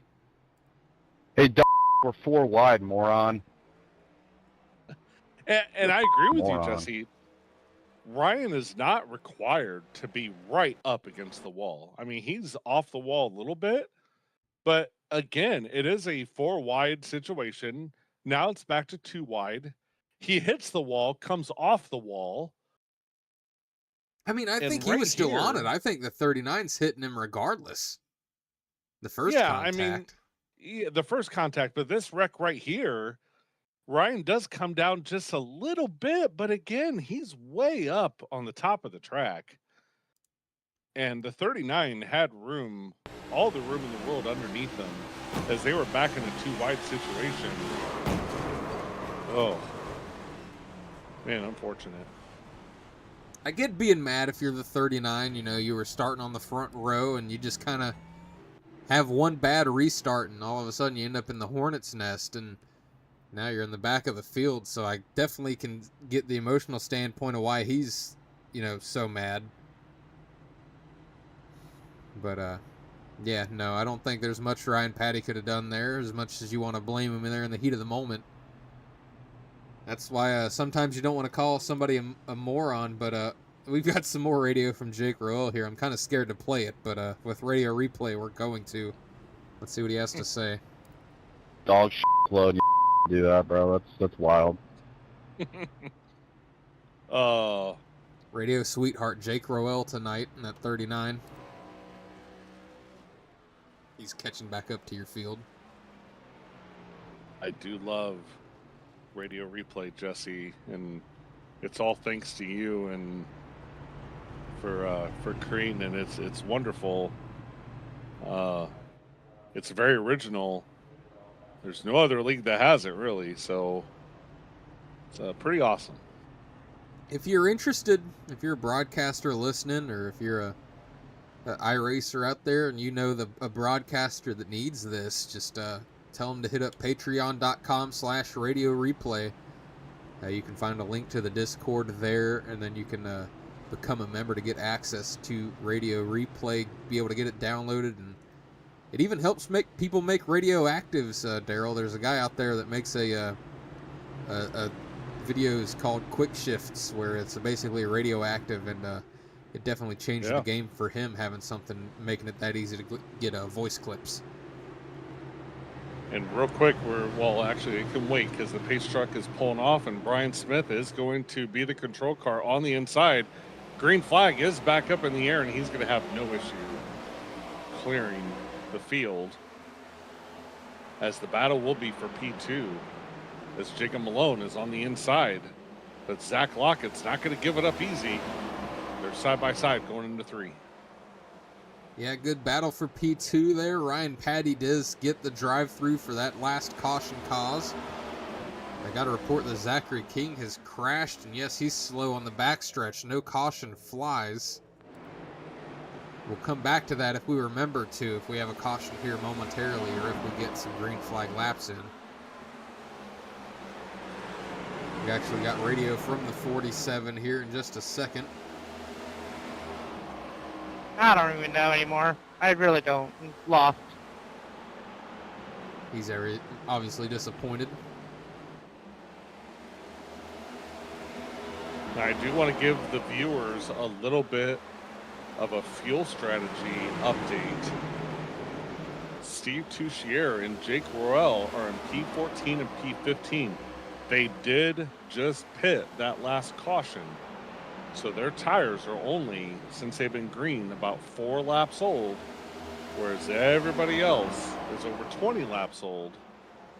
So expect to see the 00 and the 39 start flying through the field, along with Jake Christenberry, who's back in 17th. Let's try to go back, since we're getting some green flag laps in. Let's see what happened to the 47 of Zachary King here on this restart. We'll get back to the green flag racing here in just a second. You see Hanover Fist slow on the top, and that's what caused it there. Surprisingly, there's no caution there. Unfortunately for the 47, he's going to have to hope for one here soon so he doesn't get lapped or anything. Well, Zachary King, yes, he is the first car a lap down. So we have Brian Smith, who just crossed the start-finish line, and Zachary King is on the backstretch right now, so he's got a little bit of room here. As long as he doesn't really have much damage or hardly any damage, he should be able to stay right here, and he would be considered the lucky dog if the next caution does come out. Jesse, you could put a blanket over P4, 5, 6 here. Michael Taylor, Chris Mackey, John McNeil. Yeah, it's kind of a mix of old versus new up here, because, you know, Malone's been up here the whole race, and McNeil was up front at the start. He's had to battle his way back through the field, and he's found his way back to where he was running before he had an incident earlier. Michael Taylor in the 08, it's kind of been a slow burn for him. He's slowly made his way back through the field, and then, of course, you've got Chris Mackey, who flipped the stage before the end of stage number 1. Uh-oh! Oh, Nathan Brzezowski and Justin Bissonette. I've been watching it, Jesse. Nathan Brzezowski has been door banging the 06 for about 2 laps now, like right there. And eventually, I don't know if that was on purpose or not. If it was Justin Bissonette saying, "Get out of my way. I'm not dealing with this anymore." Well, we've talked about it, that 77 car has been kind of driving reckless so far tonight. So if he was getting into the 06 probably just got tired of it and completed the pass how he saw necessary. And again, I talked about it earlier, but this is just This is just uncommon from Nathan Brzezowski. I mean, Jesse, I've been broadcasting Icon with Blake for about at least, 6 weeks now? I've said the words Nathan Brzezowski out of my mouth more today than I have the entire time I've broadcasted this league, I think. And that just shows you that this is not normal for him. This is very uncommon. So, just one of those nights. We'll see how it ends up for him, as most of the front of your field's kind of getting spread out a little bit here. Your closest grouping towards the front is going to be Michael Taylor and Chris Mackey right here. But Daryl, something to keep in mind. We're about to cross to lap 175 here, which means we've got 75 laps left. So will we see somebody take the gamble and come down and short pit here soon and hope this thing stays green the rest of the way? Now, it would be a hell of a gamble, but if somebody does go for it, it could be a race-winning move. And maybe that is why people like Jake Worrell and Steve Tucker and Jake Christenberry did pit that last caution. You know, maybe they were thinking exactly that. Like, hey, when the pit window opens up, a lot of these drivers will come down pit road. Hey, we have 15 laps extra gas. We can stay out, lap them. And then if a caution comes out, they're trapped a lap down. So maybe that's what they're thinking. So if this does stay green, I do like the strategy from those drivers who did just pit and lost all that track position. It could work out for them in the long run. We'll see. Well, you will keep our eyes on it for sure. Speaking of the zero of Steve Tucker up to 12th now, not sure where he was on that last restart, but he is trying to make his way back forward, make some ground back up. And look at this, we got a battle for second. Jacob Malone's all over Zach Lockett here in that 93. Well, Jesse, I just wanted to let you know you did say Steve Tucker, and actually, Jesse, I've been messing with you this whole time. You're correct. And just like Steve claims he's from Boston, he's not actually French Canadian. So it actually is Tucker. I don't know if you knew that. Yeah, no, I thought I just had got it wrong the entire time I've known Steve. I thought you were correct, so I feel bamboozled. Yeah. Jacob Malone up into second. He gets the pass done on Zach Lockett. We'll see if he can do anything with the leader, Brian Smith. But newsflash, Darryl, Brian Smith fastest on the track. That does not surprise me at all. I'm watching the battle between Nathan Brzezowski and Kevin Gunther. I don't think it was on purpose, but Kevin Gunther just gave Nathan a shot into the corner last lap. Just punted him. And I think it was an accident because he hasn't done it again. But that was close. The 31's racing hard right now. He's up 9 spots. He knows paint scheme of the night's on the line if he has a good performance here. And that's absolutely what those that's absolutely what those 4 drivers care about. They do not care about winning this race. They don't care about points. They only care about paint scheme of the night. That's for sure.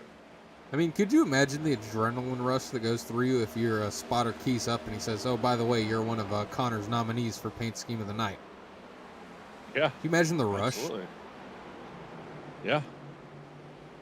It's got to be incredible. It'd be terrifying. This is a fun battle to watch, though. This is your battle for 8th that you've been talking about with Gunther from WWE and Nathan Brzezowski. Might have a caution here. Yep, the 24 of Brock Hersey has a meatball flag. Yeah, that car It's is actually junk. Ooh, Jesse, it's actually going to start with Jake Christenberry. You are going to want to keep your eye on the 33 on the replay. That was devastating. We will go back and take a look at it from the HMS TV blimp cam as we watch the 24 just try to get his car to pit lane. This must have been a really hard hit, but let's take a look back at it, and you can talk us through it, Darryl. Yeah, it's actually going to be pretty obvious what happens here, but he's going to go to the apron, spin, and wham! Ooh. Nowhere to go for Brock Kersey. And he has a meatball flag. So his race will be done. Unfortunate for that driver. Now, here's the question. Who stays out on this pit cycle? Patty's going to get a wave around. It looks like everybody on the lead lap is on pit road. So even those drivers. Hand over fist is your leader right now. Oh. With 44 lap old tires. He's coming down this time. He's coming down. Is he? Okay. Yeah, there he comes. Okay. I was a little nervous. The rest of the field breathes a sigh of relief, including Daryl up here in the booth with me. I could hear it in your. I could hear the concern in your voice, sir. Yeah. One driver who. Oh, never mind. He did pit. I was gonna say Zachary King. It looks like just pit. So yes, all the lead lap cars decided to take full service, 4 tires and fuel. So that did not work out for Jake Worrell and Steve Tucker. Jake Worrell's in 17th, while Steve Tucker's in 12th. So the gamble did not work. They were hoping this would stay green for quite a while. And now, Jesse, everybody can make it the rest of the way if we were to stay green. But, man, that would be a long run on a set of tires. I'm sure we're probably going to have more cautions to come. On the left side of your screen, once all the alerts get out of the way, you can see that only 5 additional tire sets for your field here tonight. I'm wondering if anybody might be out of tires now after this final pit stop. I mean, it's got to be getting close for some of these guys to using 5 sets. Not quite sure, but Lillian's personal pick for paint scheme of the night is the 31 of Kevin Gunther. And Connor agrees as the pace truck pulls off. Brian Smith leading the field to the restart zone, and the green flag is back in the air as Zach Lockett and Jacob Malone are going to be side by side going into turn 1, Jesse. It's going to be a fun battle to watch. Oh, we got a car. Field. Kevin Gunther off the track on the apron. That may not be a caution. Nope, he's back on the track. It's 2 restarts in a row where we've had a car have trouble and it not cause a caution. Oh, there's... Ooh, I heard that one. I didn't see it. The 48 machine of John McNeil. Not sure what started that, but he was involved, but no wreck. Man, I heard it hitting the fence. I didn't see it, but I definitely heard it.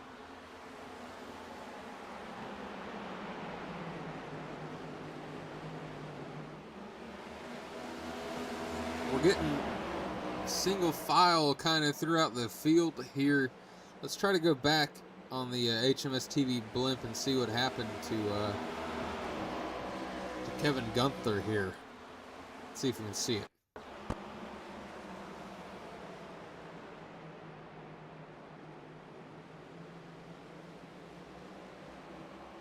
Oh. Yeah, he just lost it on his own there. Yep.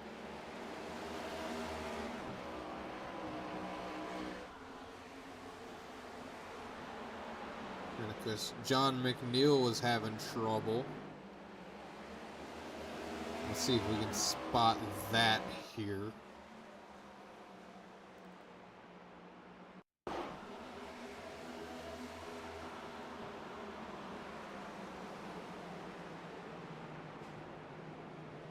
Yeah, that was the hit I heard right there, getting rear-ended by the 98 of Charlie Woods. That was a pretty decent hit.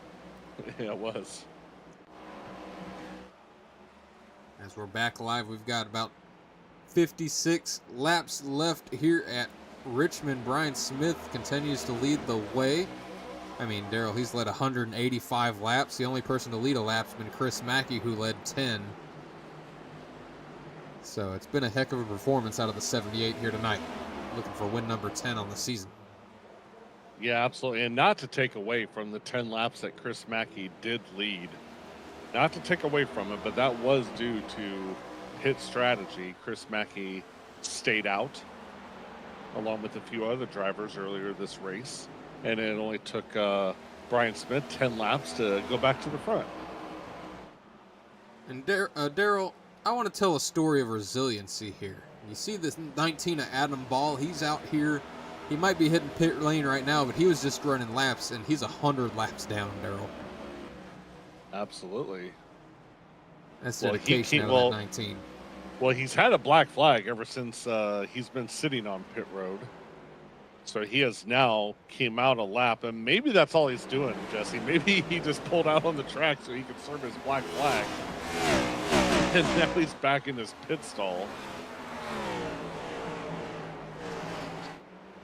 Maybe he was just getting enough laps in to get the position on the 84, because only a couple laps separate those two, so he might have got an extra spot by coming back out there.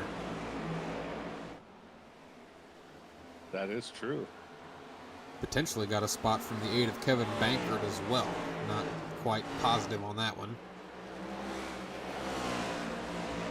As the laps are ticking down, something to keep our eye on is the Lucky Dog. Not much of a battle right now. Jake Rowell is leading that fight. If we look from the back end of that 39, you can't even see Ryan Patty, who would be the second contender for the Lucky Dog. He's way back there. Oh, Justin Bissonette, not to cut you off, Jesse, but the 06 of Whoa! Justin Bissonette is stopped on the track. Kyle Gilbert took the alternate line around him there.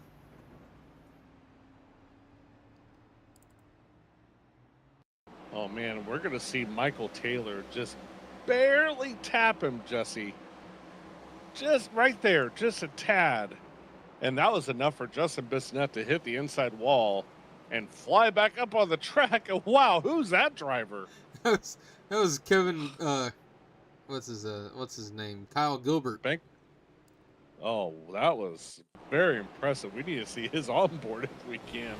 That was amazing. Yeah, here we go. Let's take a look at this. This was amazing. Woo! Just shot the gap there. Yeah, absolutely. We've got All radio from Michael Taylor here. Sorry, Justin. You got on the brakes a little bit earlier than I expected. I did not mean to get in you. You don't say. All right, well, this is going to be interesting now. This is going to be probably the main storyline now for the rest of the race. Zachary King. Oh, actually, what is going on with some of these drivers? Steve Tucker has been in the pits for about 21 seconds. Did he get involved in something? He does have damage to the front end of that 0. Not sure how bad it is, but definitely apparently something Steve believes needs fixed. As far as other drivers that just came down, the only one that came down really without any damage to fix appears to be the 69 of Hanover Fist, who, with all due respect to the 69 car, has really just been putting around out there. He hasn't really been playing any significant role in the race, so unsurprisingly not any damage to that 69 car. Well, regardless, so Zachary King, Kyle Gilbert, Hanover Fist, Steve Tucker, and Kevin Gunther all pit there for whatever reason. Whether it was damage or not, they all took tires. I do believe. And if that's the case, Jesse, they will have 16 lap pressure tires in the rest of this field. Could play into the strategy. We'll have to pay attention and see how it goes. Your front row for this restart gonna be Brian Smith and Jacob Malone. Row 2, Zach Lockett and Chris Mackey, who's made his way back forward in that number 9 Monster Mustang. And then row 3, Nathan Brzezowski and Michael Taylor still at the front of your field. Fans are off their seats, on their feet. Green flag is back out here at Richmond once again. Brian Smith with a great jump. And they're battling for second.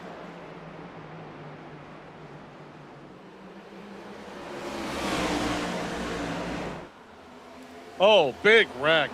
Oh, no. And I do believe that is Steve Tucker involved.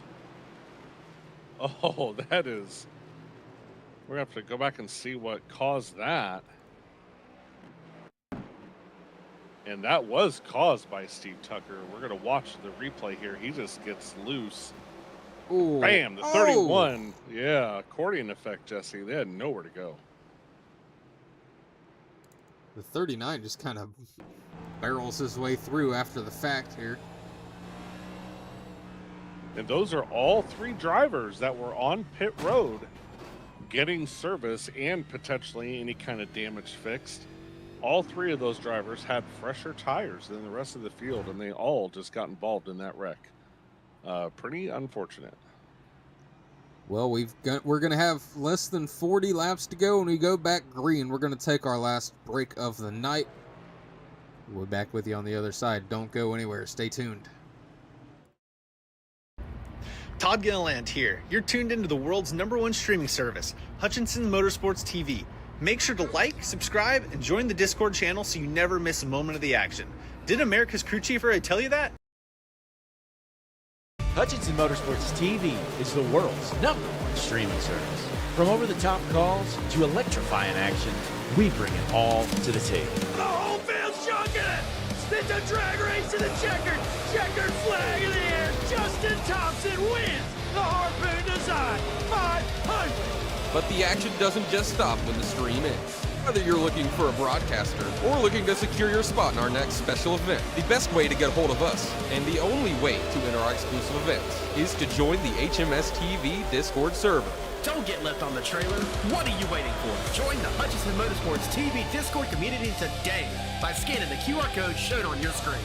We'll see you there.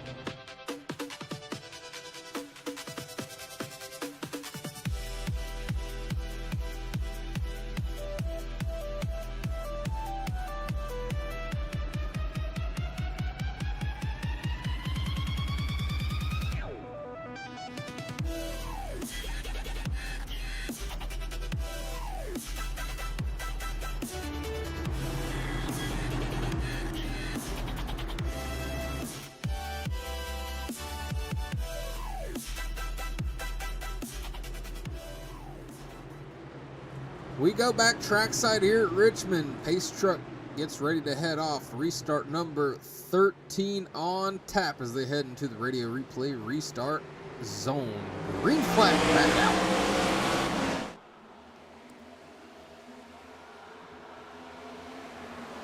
We were talking during the break, Daryl, about how P2 doesn't really get good restarts. Jacob Malone's trying his best to challenge Brian Smith, though. We'll see if he's able to do anything.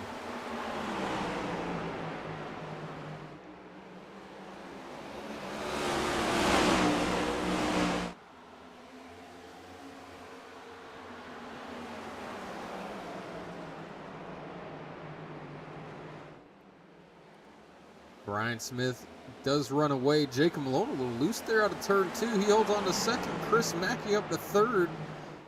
Zach Lockett fourth. And Nathan Brzezowski and Michael Taylor duking it out for 5th place right now.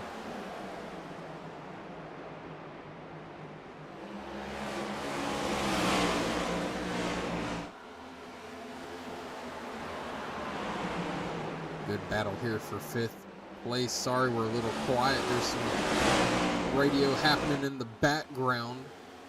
We'll let fans use their imagination.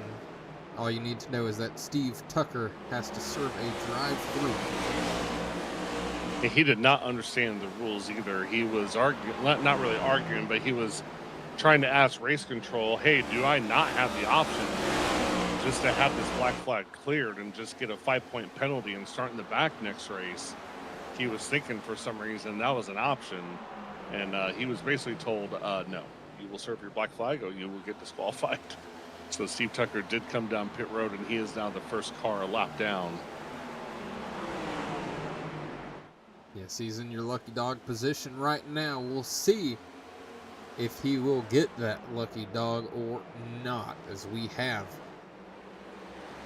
about 35 laps to go here at Richmond. Brian Smith out to a good lead once again. Your first 5 cars pretty single file spread out right now, but John McNeil and Michael Taylor getting pretty close to each other here. The only other car a lap down is Ryan Patty, and he is definitely suffering right now with damage. So if I'm Steve, as long as I'm ahead of Ryan, I'm just going to chill, save as much tire as possible, because I think Steve might be out of tires now. And I would just chill, save a bunch of tire, hope for a caution, get back on the lead lap, and then just do what you can. But yeah, this group of cars here on your screen are all in pretty rough shape. You got Jake Rowell there, as well as Justin Bissonette and Ryan Patty, all pretty screwed up race cars there.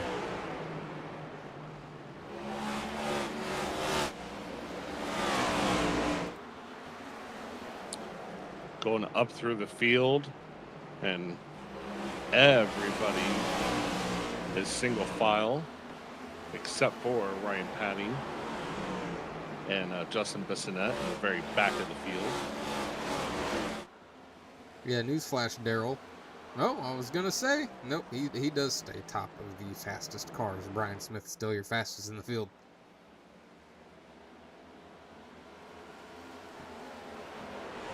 Who saw that coming? Now, I do think that all these leaders do have another set of tires stored away. One more set, I think. So if that's the case, could be right, and that could be a game changer. That definitely could be a game changer.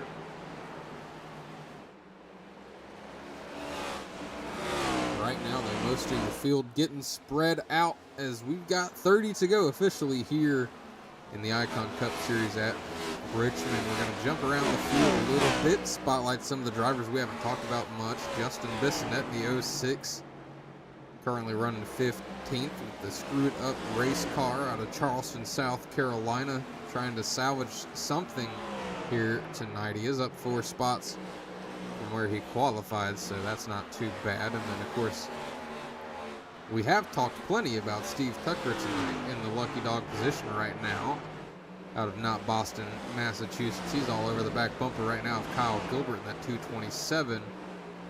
And then John McNeil running 7th out of Thatcher, Arizona. He's trying to get that 6th spot from Michael Taylor right now.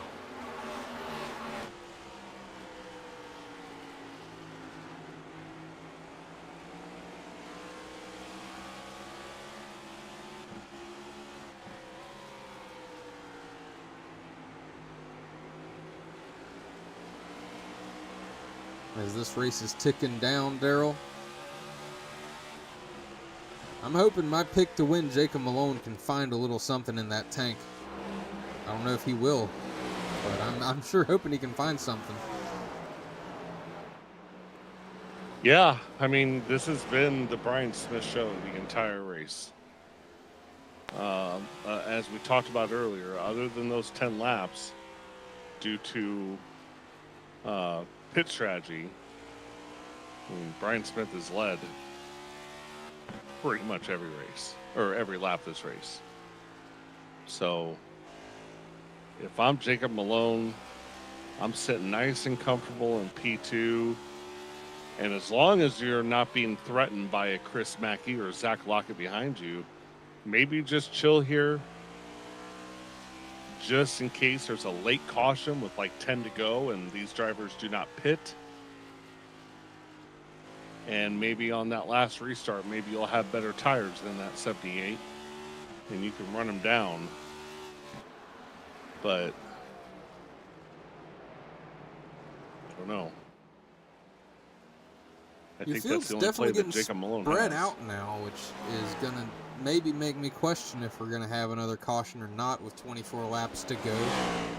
Brian Smith, of course, continues to lead the way. Jacob Malone still in second. Chris Mackey up 9 spots on the night from where he qualified. He's running solidly in third.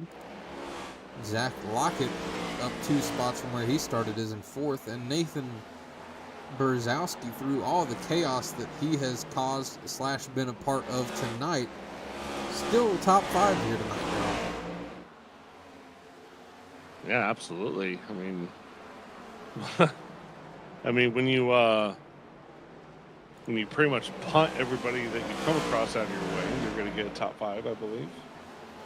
I shouldn't say that. He's going to go back and listen to this broadcast, Jesse, and he's not going to be very happy with me saying that. And I'm kind of teasing on that, but I'm just surprised he doesn't have more damage from all the contact he's made with other cars. Let's just put it that way. On the right side of your screen, Adrenaline Racing having a really good night as a team. You've got Chris Mackey 3rd, Zach Lockett 4th, Nathan Brzezowski 5th, and then John McNeil 7th. So they're having a really, really good time out there.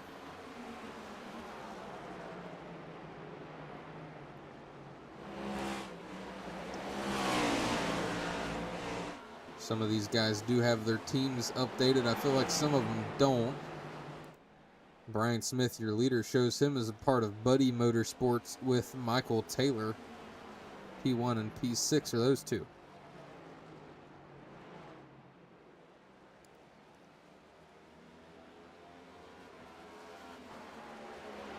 When Brian Smith crosses the line, it will be 18 laps to go in this race. And again, Jacob Malone sitting nice and comfortable in P2. He's got a 2.5 gap over Chris Mackey and Zach Lockett. So again, I don't think Jacob Malone is going to be able to catch him on speed. I think his only play is just to maybe save a little tire here, as long as he's able to here in P2. Just kind of save a little bit, hope for a late caution, and then just maybe have enough tire over Brian Smith to be able to make a late lap pass for the win. I think that's his only play. They are side by side behind him. Chris Mackey and Zach Lockett are side by side. Zach Lockett is going to take that P3 position. Yeah, Lockett's having a pretty good run here in that 93. Up 3 spots from where he qualified. He qualified 6th. Driver out of Catawba, North Carolina. I think Blake says something crazy like Catawba or something. It's Catawba. He does. Yep. Every time I hear him say it, I always remember I got to correct him, but I always forget. It's Catawba, not Catawba or whatever the hell he says. Well, it's a good thing there's not a driver in here from Rancho Cucamonga, California, because you'll hear that a lot, Jesse, if there was. Yeah, I know there's a driver from Rancho Cucamonga, California. I just can't remember who it is off the top of my head. I do know that one, though. I can tell you that Chris Mackey is out of Ackworth, Georgia. You can see there this picture shaking hands with Nick Saban. I thought it was Darrell Waltrip. I was very wrong. Well, they were almost 3 wide for a second, Jesse, with Cody Eldred, Kyle Gilbert, and Charles Woods. Charles Woods is someone, Jesse, we haven't really talked about tonight, from Glendale, Arizona. I mean, he's somebody that's just having a nice, consistent night. You know, he's up 9 spots. He's avoided pretty much all trouble that I can think of. And he's just running here in P13. And, yeah, just having a solid evening. Yeah, having a good run. Apologies. Just had the kiddo dropped off in my room. as we watch this battle here. Hopefully that all calms down. Daryl, you take over for just a second here. Yeah, absolutely. The field right now is still pretty much single file, except for this battle here for P5. Nathan Brzezowski, Michael Taylor, they're side by side, as John McNeil is going to follow him and try to figure out what to do here. Still side by side with Nathan and Michael.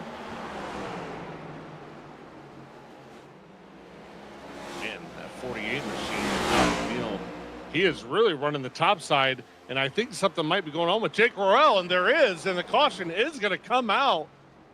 Wow. Caution does fly for Jake Royale. He has now got his car back under control. We may not have a replay of it right at the moment, but Jake Royale does try to send it 3 wide.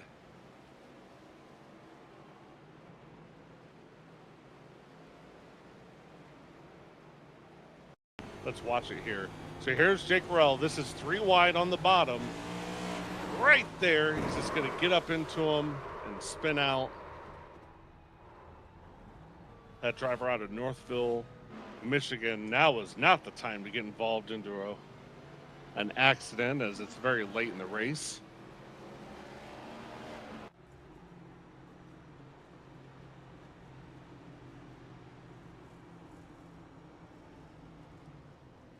And wow, we're seeing here. Pit stops underway, Daryl. I've got my guest commentator Allison with me, if she has anything to say. And quick stops here. Maybe 2 tires for the front of your field. Well, I tell you what. Absolutely. Brian Smith, 2 tires. Jacob Malone, 2 tires. Zach Lockett, 2 tires. John McNeil, Nathan Brzezowski, 2 tires. Chris Mackey is going to be the first driver with 4 tires in P6. Michael Taylor took 4 tires. And Steve Tucker unlaps himself, Jesse, decides to stay out. And I believe he's going to restart P7, and he's going to have 38 lap-old tires. Actually, no, I take that back. Since he was Lucky Dog, he's got to go to the back, I do believe.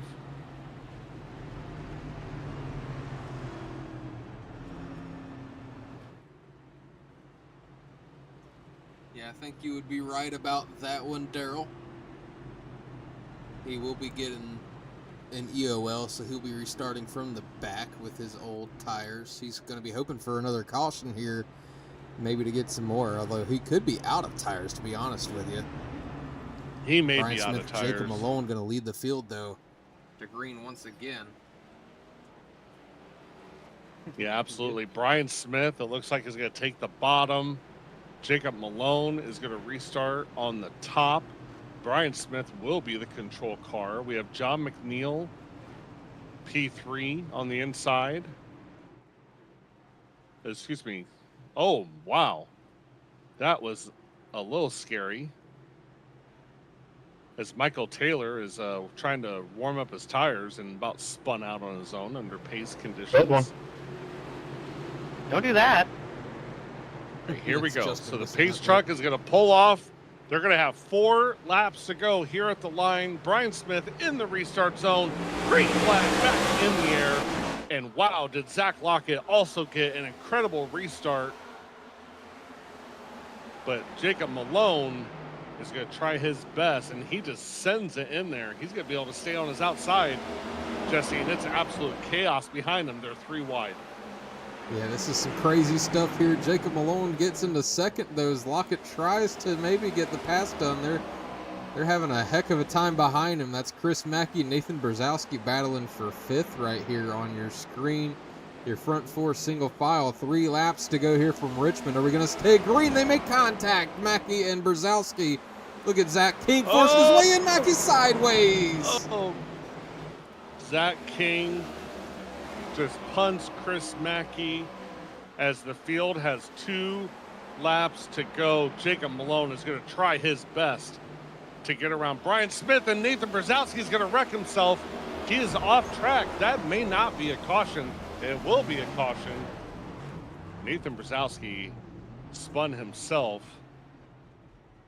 Wow. That was intense, Jesse. We're going to go into overtime.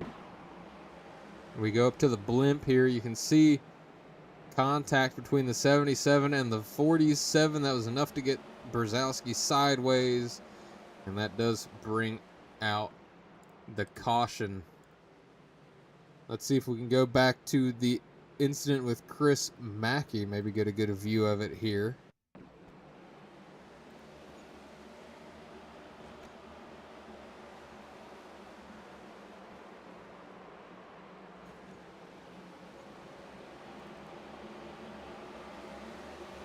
Got radio from Chris Mackey about how he felt after that one. Bro, Zach King, are we serious, dude?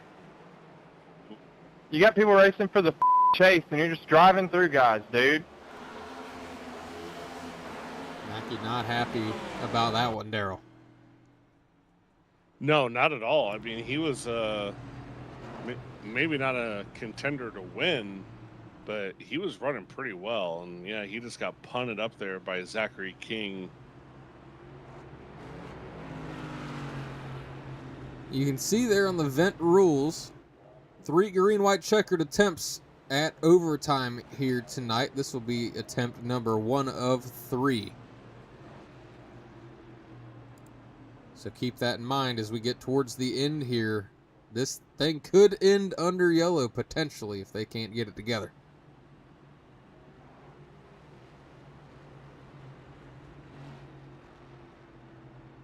We're now up to 21 votes on the fan poll that's been up all race. At first, the field had a big lead, but as people have tuned in, they've realized what's going on. And Brian Smith now has right under a majority of the votes. The field still has 43%, Brian Smith with 38. Jacob Malone, surprisingly, with only 5.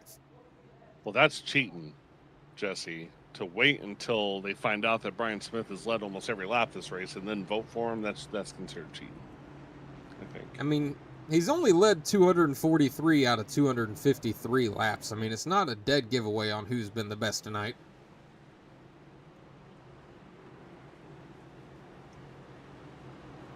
Lillian King in the chat rooting on Zach King. You might have to get down there on pit road after this race is over and give him a shield, because he's got several guys wanting to go after him tonight. Yeah.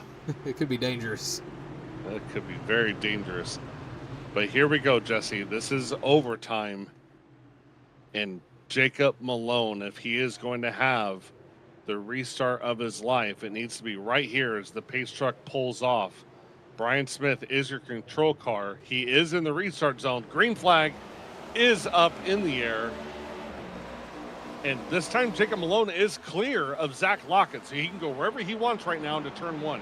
He was not able to do that last restart. He had to stay up high. And here he goes. He's going to barely tap the wall, though. Now, what He's can to he the do? bumper. If we see the white flag, the race will be official. Oh, that's going to ruin it right there. Jacob Malone. White flag is out, sponsored by TZO Designs. Jacob Malone trying to catch Brian Smith. It's not going to happen. The battle's for P3. He makes one more Zach dive Lockett. into turn 4. Can't do it, and they're battling for third. Brian Smith wins. Malone second, and third was too close to call. They give it to John McNeil, barely.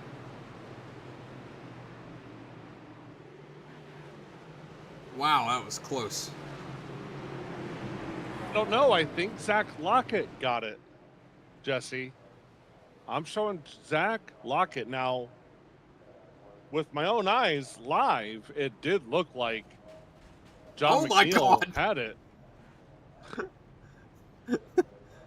I know you were talking about important stuff, Daryl, but we just had a pileup heading into the pit lane as Brian Smith burns it down. Congratulations to Brian Smith on win number 10 of the season. Jacob Malone with second place. My official results still show John McNeil getting third. What do you see on that, Daryl? I am still showing Zach Lockett, and that's even on the official. That's even on the iRacing results and stats. And man, it was close. Well, we're going to take a quick break as Brian Smith finishes celebrating here, and we'll be back with you on the other side with some interviews, so don't go anywhere. We'll be right back.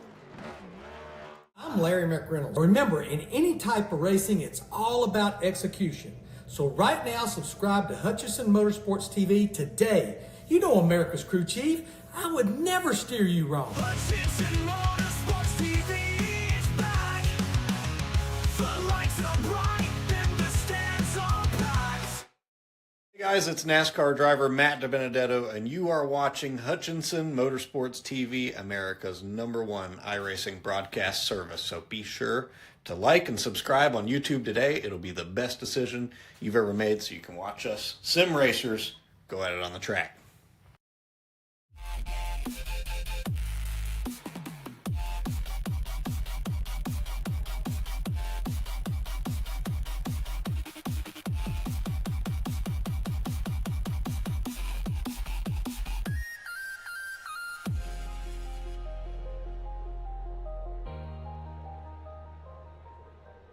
Ladies and gentlemen, we did some confirmation there behind the scenes, and it was too close to call unofficially between McNeil and Lockett, but they have gone back and confirmed that Zach Lockett did get third by 1/1000th of a second, so we'll be talking to him first here, Daryl.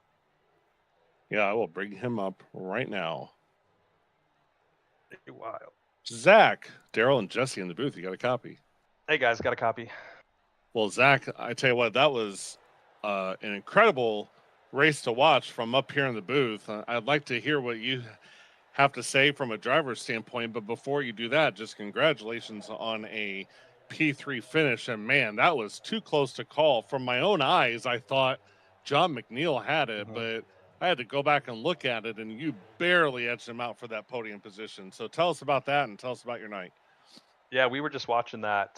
We're teammates, so it was some good hard racing there. Yeah, you couldn't tell because our team represents all three manufacturers. I guess we just got it like that money wise, so it's good. But we were racing side by side there for the end, just trying to hold each other off. And I thought he was going to be able to get around me with the top momentum, but I don't know, just was able to edge him out there, which is really cool to get P3. It was fun racing with him, but yeah, I mean overall, I guess another little practice race for me, I guess, for my Wednesday night league, because I was just stuck behind Malone and Brian the whole time. Just had no chance of getting to them really all night.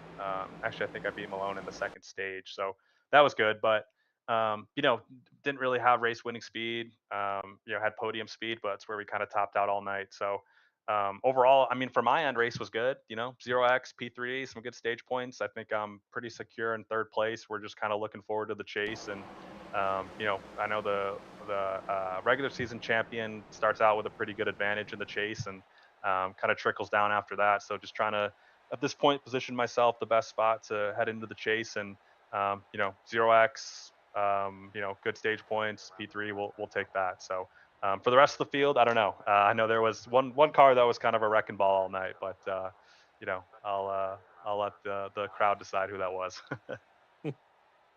Yeah, I gotta say, Jesse, it was a good race there to the line between you two that you just talked about. And looking at the real life schedule, I should probably know this as a NASCAR fan, but I can't tell you where they're heading next week. New Hampshire. How do you feel about New Hampshire, Zach? I feel really good. I think that's one of those tracks that if you can get some good seat time and some good practice in, that will really come to fruition how good you can be there. So I think last season I finished second or third there. So we'll try to make it one or two better this time. But looking forward to getting some seat time in there and some laps, and just kind of finishing out this regular season. I think it's New Hampshire and then Daytona, and then we're into the chase. So we'll take this night. I'm wanting to win, but just feeling right now I just got kind of got podium speed, so got to kind of figure out how to get to the victory lane. Yeah, 1, 2, 3 in the points finish. 1, 2, 3. Just before we let you go, congrats again on the third place. And if you have any final shout outs you want to make, you can go ahead and let them rip. Yeah, thank you guys for broadcasting. Excited to look back at this one. Sure, the cars look great under the lights here. Racing was pretty good for the most part at Richmond. Got to give a shout out to the team, man. I mean, Chris Mackey almost won a stage, was doing really well until he got driven through there at the end. Same with Brzezowski. And John McNeil for having a heck of a night. He really needed these points. I know those guys are fighting to get into the chase. So proud of the team. We had some good speed, all of us. I mean, if that late caution doesn't come out, to stack us all up there with 10 or 12 to go, I think we go 3, 4, 5, 6. So proud of the team. Thanks to all the admins and everyone in here, of course, and Go Racing diecast on the car here. I'm sure it looked great under the lights. And my wife, that'll be it. Well, Zach, congratulations again on a podium finish. And yes, we will see you at New Hampshire next week. Good luck to you. All right. Thanks, guys. That was Zach Lockett. And now we'll talk to his teammate, the 54 of Jacob Malone. Let's get him in here. Jacob, Daryl, and Jesse in the booth. You got a copy? Yes, sir. Well, Jacob, we were just talking to your teammate, Zach Lockett, and we were That is just not talking. my teammate. Oh, he said it was. Toyota teammate. Toyota teammate. I apologize. There we go. Nonetheless, we were talking about that amazing finish, which I actually thought that he had you beat there, but you end up getting that P2, and just tell us about your night. I didn't know what I was doing. I'm gonna be flat out. Brian knew something. The drives I tried to drive it like Iowa, and it drove completely different. I don't know what to expect going in here. I was so confused on what I'm doing. I was decent run one, not good. Actually, not good at all, in my opinion. Brian was absolutely lights out today. It was super strong. I tried to change my line multiple times, tried to change things up, and didn't have the speed. So I knew once I got loose off of 2 there, off of 4 there, Brian won the race. There was nothing I could have done. I mean, if it went green, he would have won the race anyways. That dude was supersonic today, best way to put it. But it's just drives completely different from Iowa. Very similar track, completely different. I didn't know what I was doing. I was super lost is the way to end up the night. Yeah, you definitely were driving it hard there at the end, trying anything to get to that 78. And to me, it seemed pretty clear all night who the 1 and the 2 were tonight. And it kind of makes sense because, it's you guys at the top of the standings, and y'all definitely showed that tonight. Heading to yet another sort of tricky oval that doesn't drive like anywhere else. We got New Hampshire on the docket next week. How do you feel about that place? Well, last time we were at a flat track, which was Martinsville, I did win. And I did win the last bumpy track, which was Iowa. So I have confidence, but I have no expectations. I don't know how it's going to drive. If it drives like how I want it to drive, I think it'll be pretty quick. But Brian's going to be right there. Zach's going to be right there. Zach's really turned it up the last few weeks. If Jacob Smith's there, pretty much Nathan Finnegan. I expected Nathan to dominate this race, but he got taken out early. So, I'm interested to see what comes of it. I think it'll be a good race to watch, hopefully, because I feel like there's gonna be a lot of top drivers. Or like one driver's gonna stand out again, and it's gonna be one of those. But I just want to get to the chase right now. That's where I'm at. All right. Well, of course, congratulations on finishing second here. And before we let you go, if you have any final shout outs, go ahead and let them rip. You have the floor. I want to shout out my family. They always support me. They're amazing. Love them a lot. I want to shout out my team, Prestige Motorsports, my team owner, Jake Kirstenberry. You heard a lot of complaining from me today. I was complaining about the car a lot. I was so lost, like I've already said. I've repeated this a million times. That just gives you an idea. But yeah, I think that's it. Well, Jacob, congratulations again. I apologize for the beginning of the interview. We were talking to Zach about his teammate John McNeil, so I got confused. But yes, you definitely did great the entire race. But yeah, P2, incredible, and we'll see you in New Hampshire. Thank you. Have a good one. Well, that was John McNeil and Jesse. This can wait till post race or something. But there's a lot of the chat's going crazy with all the drama. But let's not keep Brian Smith waiting, our winner. Let's get him up in here. Brian, Daryl, and Jesse in the booth. You got a copy? I got you guys. Well, Brian, first of all, we missed you. We haven't talked to you in 2 weeks. I know you got punted last week and you weren't very happy about it, but hey, this week, man, with all the drama and all the wrecks and everything under the lights, short track racing, you were just on your own planet. It had nothing to do with you. You were just dominating the entire race. Tell us about it. Yeah, I did not expect this tonight. I knew something might have been up when I got pulled by a tenth of a second. I would say this is just a track that I have despised coming to. Every single time that it shows up on the schedule, I just cringe. It is not fun to race, but for whatever reason tonight, I had it figured out. Yeah, stayed out of the drama. I had to redeem myself after Iowa last week, and these are such similar, shaped tracks. I was a little different, but I've never been so far off than I was last week. And then I come here, and it was just absolutely lights out. So I have no idea what I did tonight, but yeah, I felt great. It was fun battling there. Malone was super fast. My teammate Jake was super fast. Lockett was fast. Finnegan would have been in there. It sucks he got wrecked out early because I know he really likes racing here. But yeah, what a night! I was pretty lights out. Yeah, you definitely had the speed on everybody tonight. I mean, there was only 10 laps that you didn't lead, and Chris Mackey led those. Did it kind of come out of nowhere to you whenever he took 4 tires there in the middle of stage 1, and all of a sudden you had somebody racing you for the stage there? No, I knew that someone would put tires on and be a factor because there was fall off tonight, just like the cup race and in real life last night. There was a lot of tire fall off tonight, so I just kind of held. I feel like Chris might have cut me a break almost there because I was gonna try and make it as hard as I could on him, but I think if he might have really wanted to push the issue, he probably could have got around me there. But I'm glad he didn't. It was early in the race to be making aggressive moves. So yeah, I was just dreading that last yellow because I was like, oh man, someone's gonna stay out, and I'm gonna be stuck on the outside or something. That's why I put 2 tires on it. I wanted to make sure I stayed as the control car. And yeah, it was a little sketchy on 2 tires, but Lockett and Malone were on 2 tires as well. So just clean race to the end, and I wouldn't expect anything else from those guys. Yeah, you brought up Mackey cutting you a break. I do remember this bit of radio from. Let's take a listen from radio replay here. Yeah, if I was 47, Brian, I would have got into you, but cleaner than that. That was yeah. I don't know there.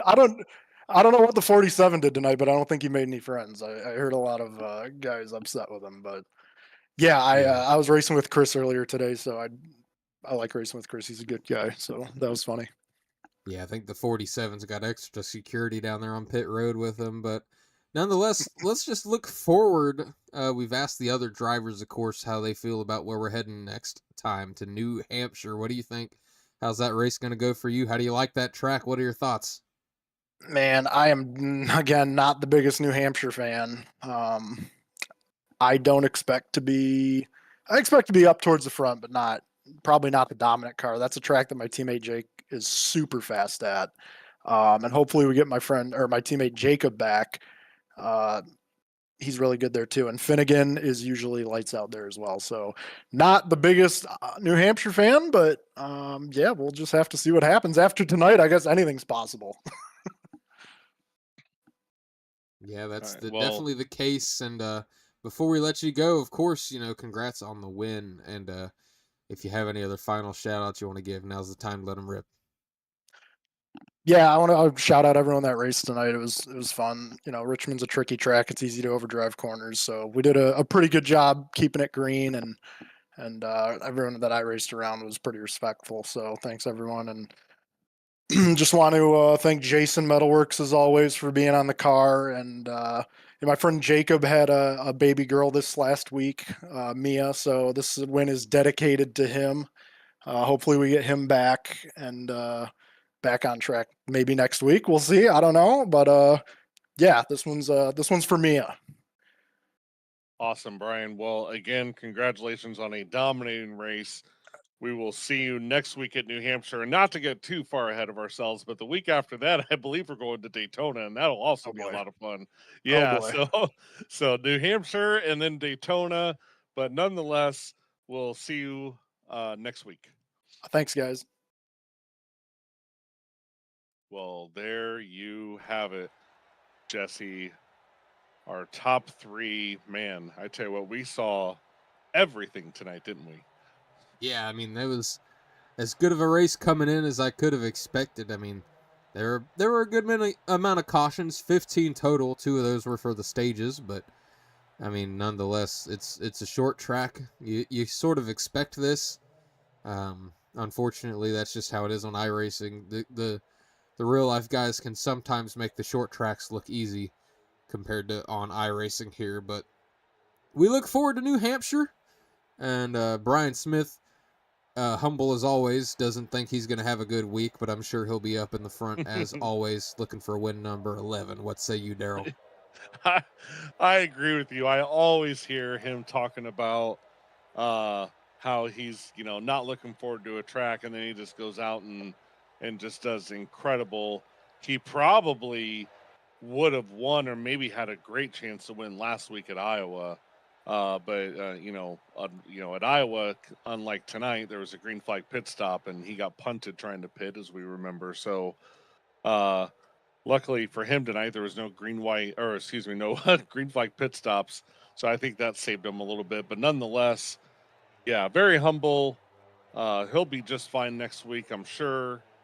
And thank you, Jesse, for having me. It's always fun with you. And yeah, I think next thing we have lined up is Stars and Stripes on Tuesday. Is that right? Yeah, the truck series for Stars and Stripes will be back on the channel. We'll see if Scott Rickard can win another race or not. So hopefully you guys have fun on that call. But that's going to be it from the Icon Cup series here this Sunday. And it's been a good 2 weeks in a row calling these races here with the Icon Cup series. But I think Blake's going to try to take some of his Icon shine back next week. We'll see. Maybe he'll find some other reason to miss the race. Yeah, probably so. I mean, he's lost his status, but anyway, the Stars and Stripes Cup Series will be at Bristol Motor Speedway, 250 laps. And then I do believe Wednesday you'll be doing some GLSR Mr. Radiator Truck Series on Wednesday night, while Blake and I will be doing the Racing Club TRC. And yeah, should be a lot of fun. Yeah, absolutely.